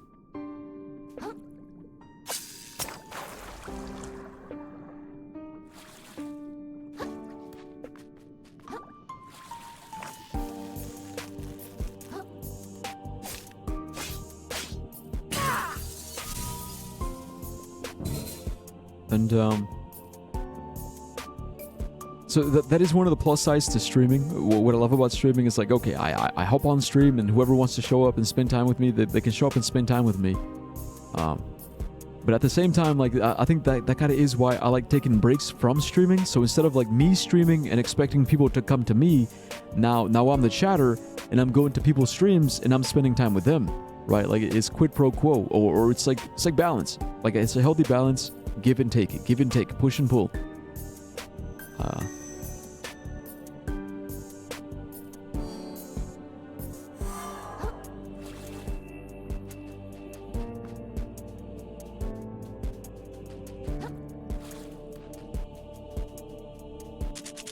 Enjoy your short-sighted fetch quest, vagabond. I will be here, doing what needs to be done. And what's that? Striking down those who serve the gunk, obviously. Those who have fallen to its influence, as well as those who contribute to its spread. And any others who would oppose such a task. The survival of this ocean depends on it. Dude, I love him. He's awesome. Is it really such a big deal? The gunk sucks, but I haven't had much of a problem stepping around it. Of course. But once there was no need to avoid it at all.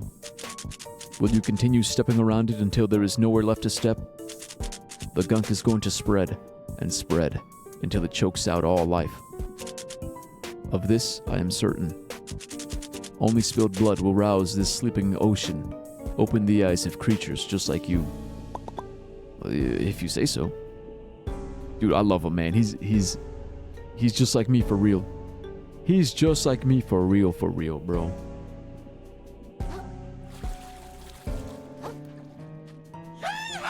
Yeehaw! Alright, let's go back. Let's go back, let's level up. You know what? I think I'm gonna end it there. Yeah, it's past midnight. It's past midnight. I fulfilled my quota. I gotta stream tomorrow. Hopefully I wake up on time.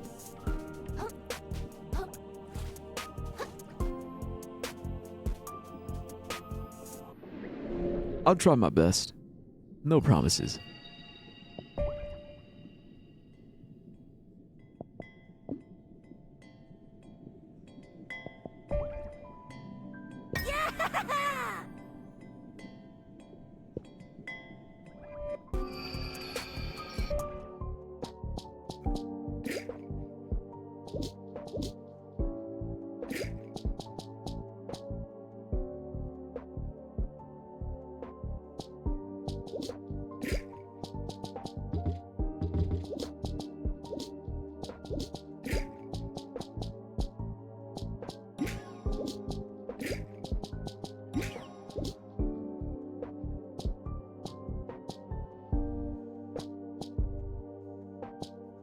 Well, we got enough for one more.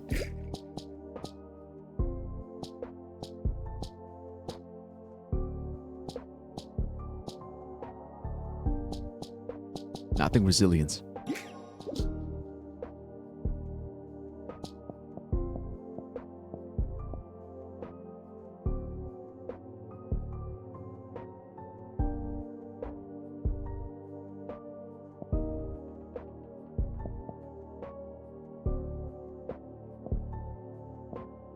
Yeah, see, because now that's the lowest one.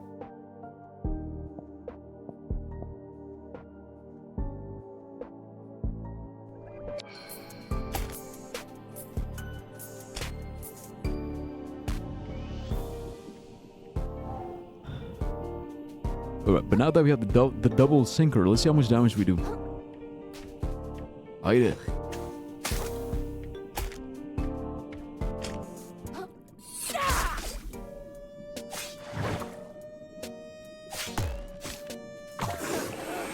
Fuck.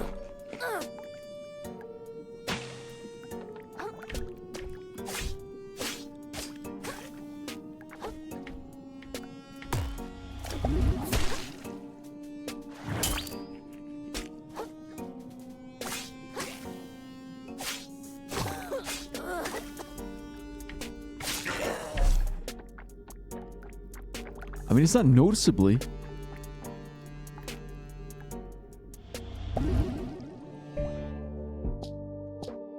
See, because the thing is, they do balance damage. So it's not just like damage. Okay, look, we gotta test some more. Do some more tests.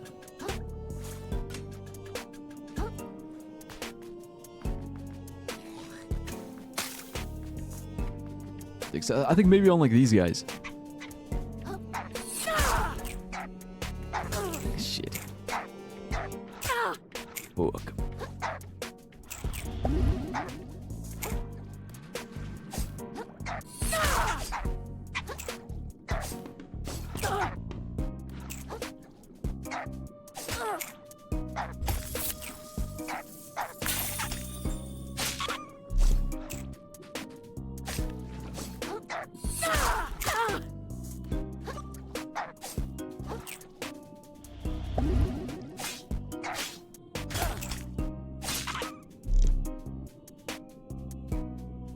Alright, look, that's not even the power up. That's just me. That's just me being bad. Fuck.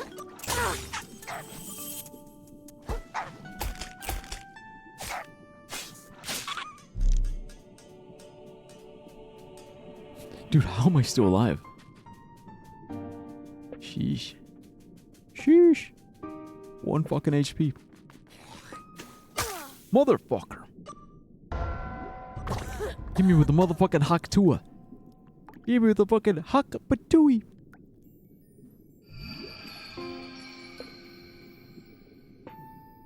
Alright, whatever, man. I was done anyway. Actually, no, wait. Let me get my...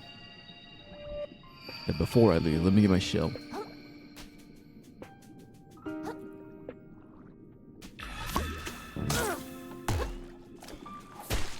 Yeah. Shove it up your ass.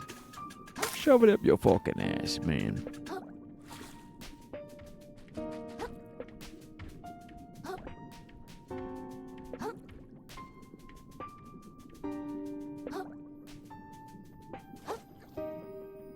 We actually level up again.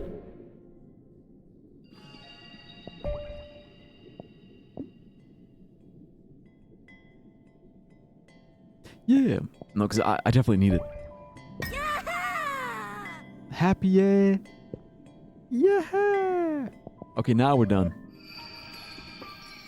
Alright. Bye, YouTube.